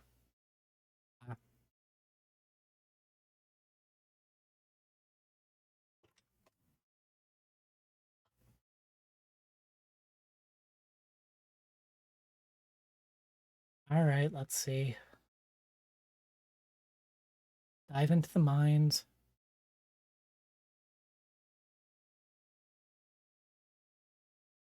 Richard Wolff went off the rails. Was on Bosch. I don't know who that is.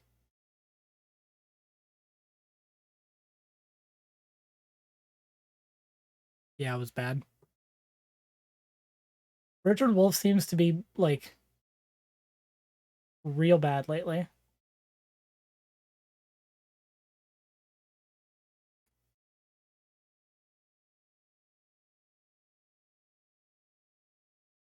Yeah, did Hassan talk about foreign policy again?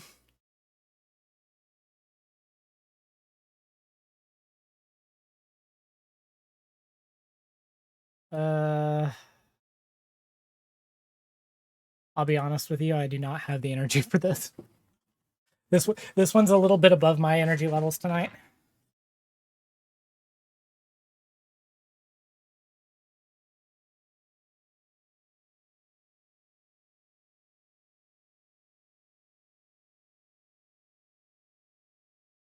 Is he pro Russia? How is Willow doing? She's fine. She's not in here right now. She left before the stream started. But she has been chilling all day.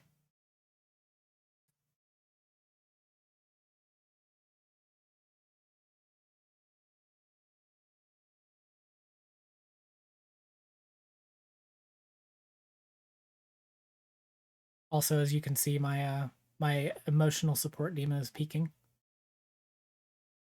He'll yell at you if you say he's pro-Russia. He'll yell at anyone. He loves hearing himself speak and loves hearing himself yell. Not a bad thing. Like, I like hearing myself speak.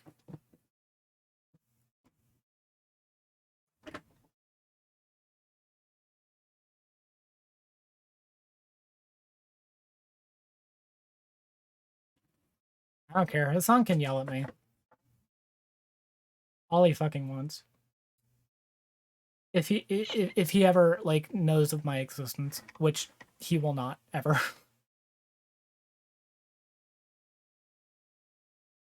Yeah, Paco, I also don't like hearing like recordings of myself.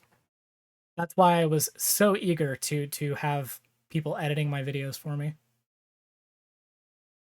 He's Max's chat down. Well, I mean, that's just being a good streamer.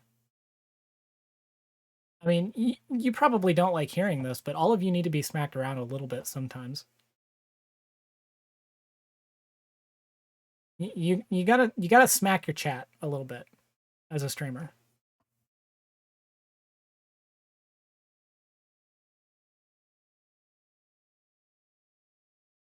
Yeah, you gotta edit at like 1.5 speed. You gotta zoom. That way it doesn't sound like your voice.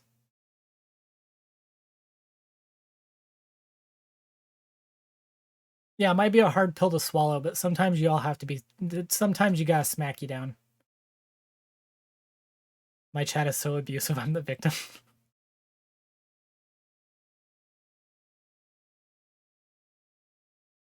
I used to like Hassan until the JXy thing. Now I mostly find him annoying. I generally like. I think Hassan is usually fine. It's like the thing with Hassan is it's like any other lefty streamer. It's about outcomes. Hassan does do generally a net good. So generally, I don't have that much of a problem with him. He says something dumb, though. He says something dumb. But yeah, I can understand finding him annoying. Hell, some people probably find me annoying. It's okay, a smack or two is fine. True.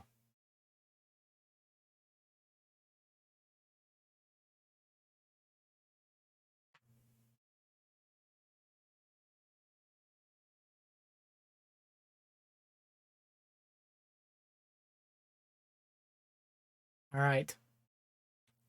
I think but going on for a while now. Stern look. Yeah. Been going on for a while now. If we don't have anything else we want to talk about,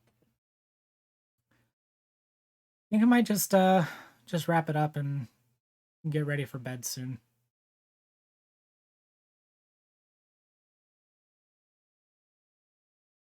I also want to see Trump tear the Republican Party in half, but if DeSantis wins the primaries, I will panic. Yeah, DeSantis is objectively the worst option between the two. Like, Trump is bad, don't get me wrong, but Trump is, like, still an idiot. Like, DeSantis is worse in almost every measurable way.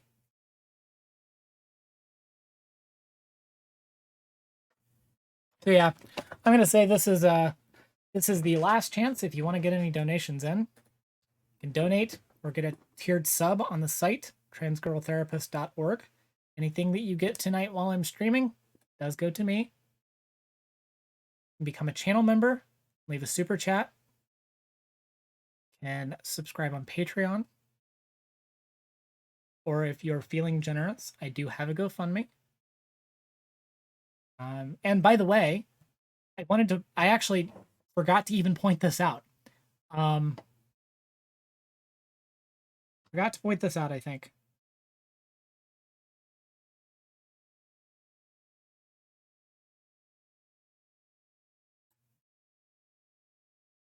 Pull this up.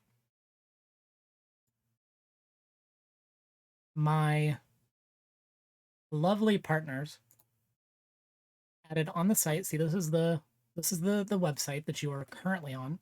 My lovely partners did add my Patreon and my GoFundMe here on the site. You can just click on those. And you can also see YouTube channel here. So if you need those links, you can go up here on the website, and there is my GoFundMe, and there is my Patreon.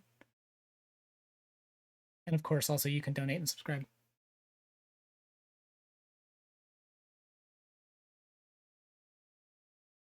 We got positive news, last minute positive news.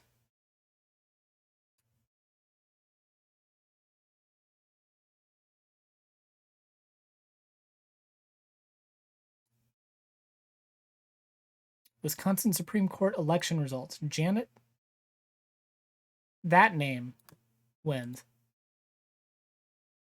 Janet is the Democrat, it looks like, which, by the way, based.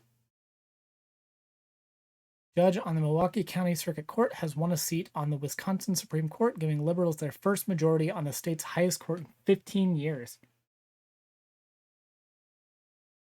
Damn. That is actually really good. Based. This could be huge for Wisconsin. Yeah. No, this is really good. Hell yeah.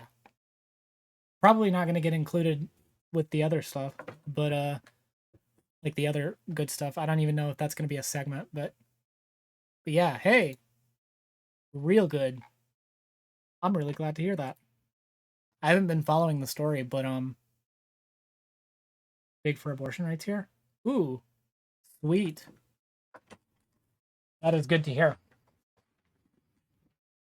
Do you have a schedule for when you're streaming, or is it best to just keep an eye on your Twitter? It is best to keep an eye on my Twitter. I don't usually stream on a schedule. I do, like, I generally try to stream at least once a week. Twice a week if I'm, like, feeling good, and then if the schedules work out. A lot of it just depends on what Xena and Poppy do, because they also, obviously, this is their site. The best, most consistent way you're going to be able to keep an eye on my stream is if you go to my Twitter.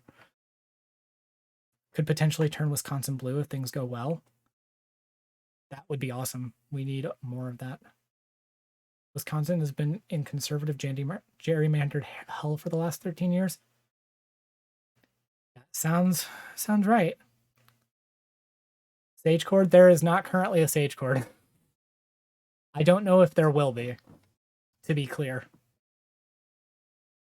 However, if you do feel like it, Xenon Poppy's Discord does exist. You can join that, and I am pretty active there. I am a mod in the Discord. Hopefully, the conservatives are trying to eliminate democracy in Wisconsin. Well, conservatives want to eliminate democracy. Democracy is not a conservative value. With a liberal court, it could mean the districts get redrawn before 2030. That's awesome. Holy shit. Jesus Christ. Wish I'd have been following this, because that's been like, that's a really big deal. Make a Discord with insane mods. Well, to be clear, if I made a Discord and I was like the mod, there's already a Discord with insane mods. Yeah, no, like if do it pick the worst people?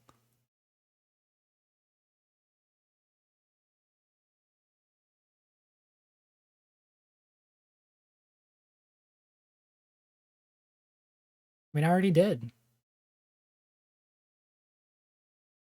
I have a certifiably insane card from when I was in middle school. Does that count? Yeah, it checks out. I think that's fine.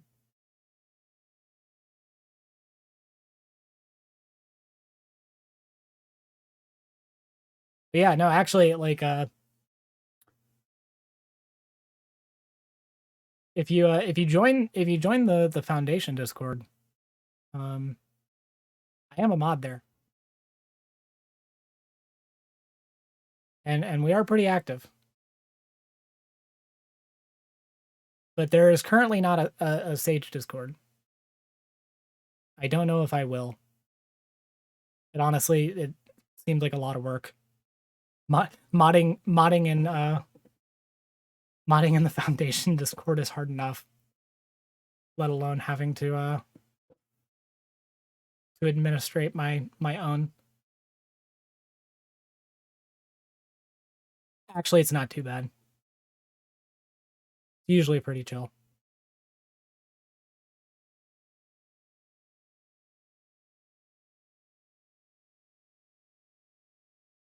I'd censure people without Among Us twerking meme as a mod. Hired.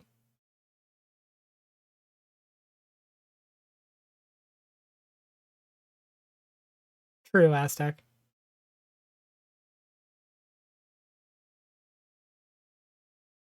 I mean, that is kind of the point, Chainsaw. Like, to be honest, I think I've made the joke before that this is just like the streamer, like the multi-streamer network, but like, no, I mean, to be fair, like that kind of is like the point. Like, Xena and Poppy's whole thing is like much more unique to that of like the normal standard streamer thing, which is pretty good. The TGT network. Although they're not doing the TGT branding, the website is going to be changed. We just don't know like to what and when. They have to figure out the how.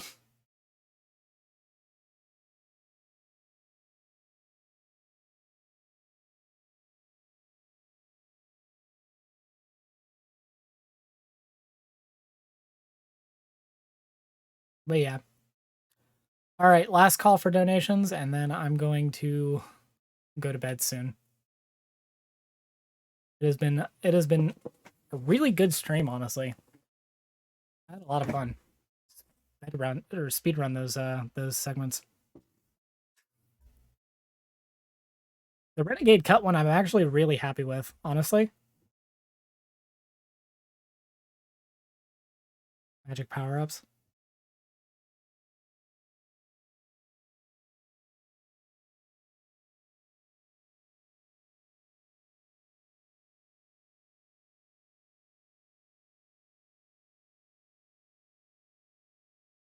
There it is. Okay.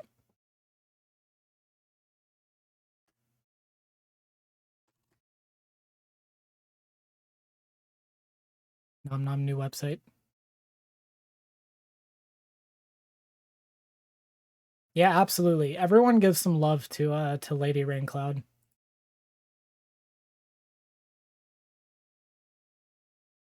Always a treat to talk to her. She is a very good friend. Looking forward to the military video. I caught the end of it. It was a good segment. I'm really happy with it.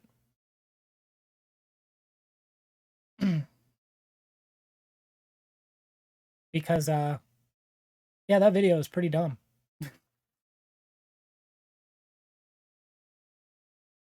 But yeah. All right. I have been streaming for long enough.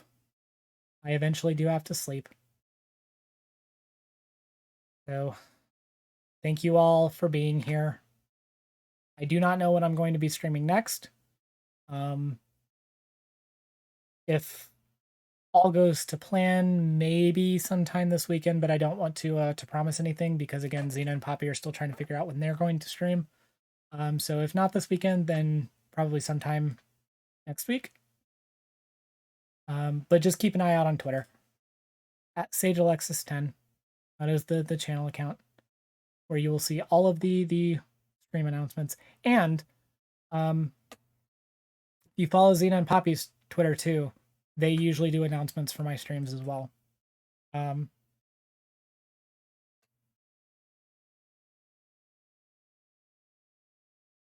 yeah. Let's see if we can get a last minute combo. I will love all of you if we can.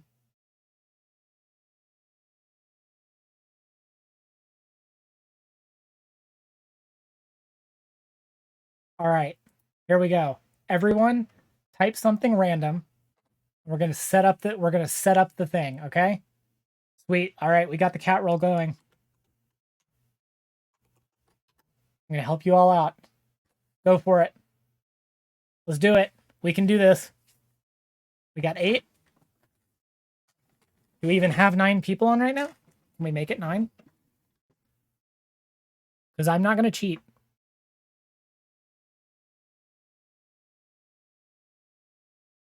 All right, looks like it's gonna be 8.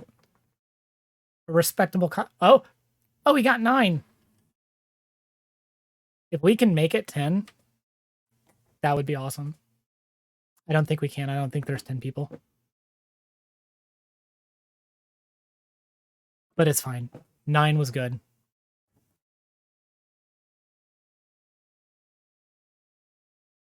I wasn't going to cheat either. All right. Have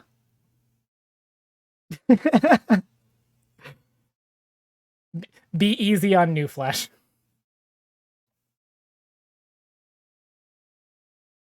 There wasn't 10 people in the chat anyway. I love all of you. Good night.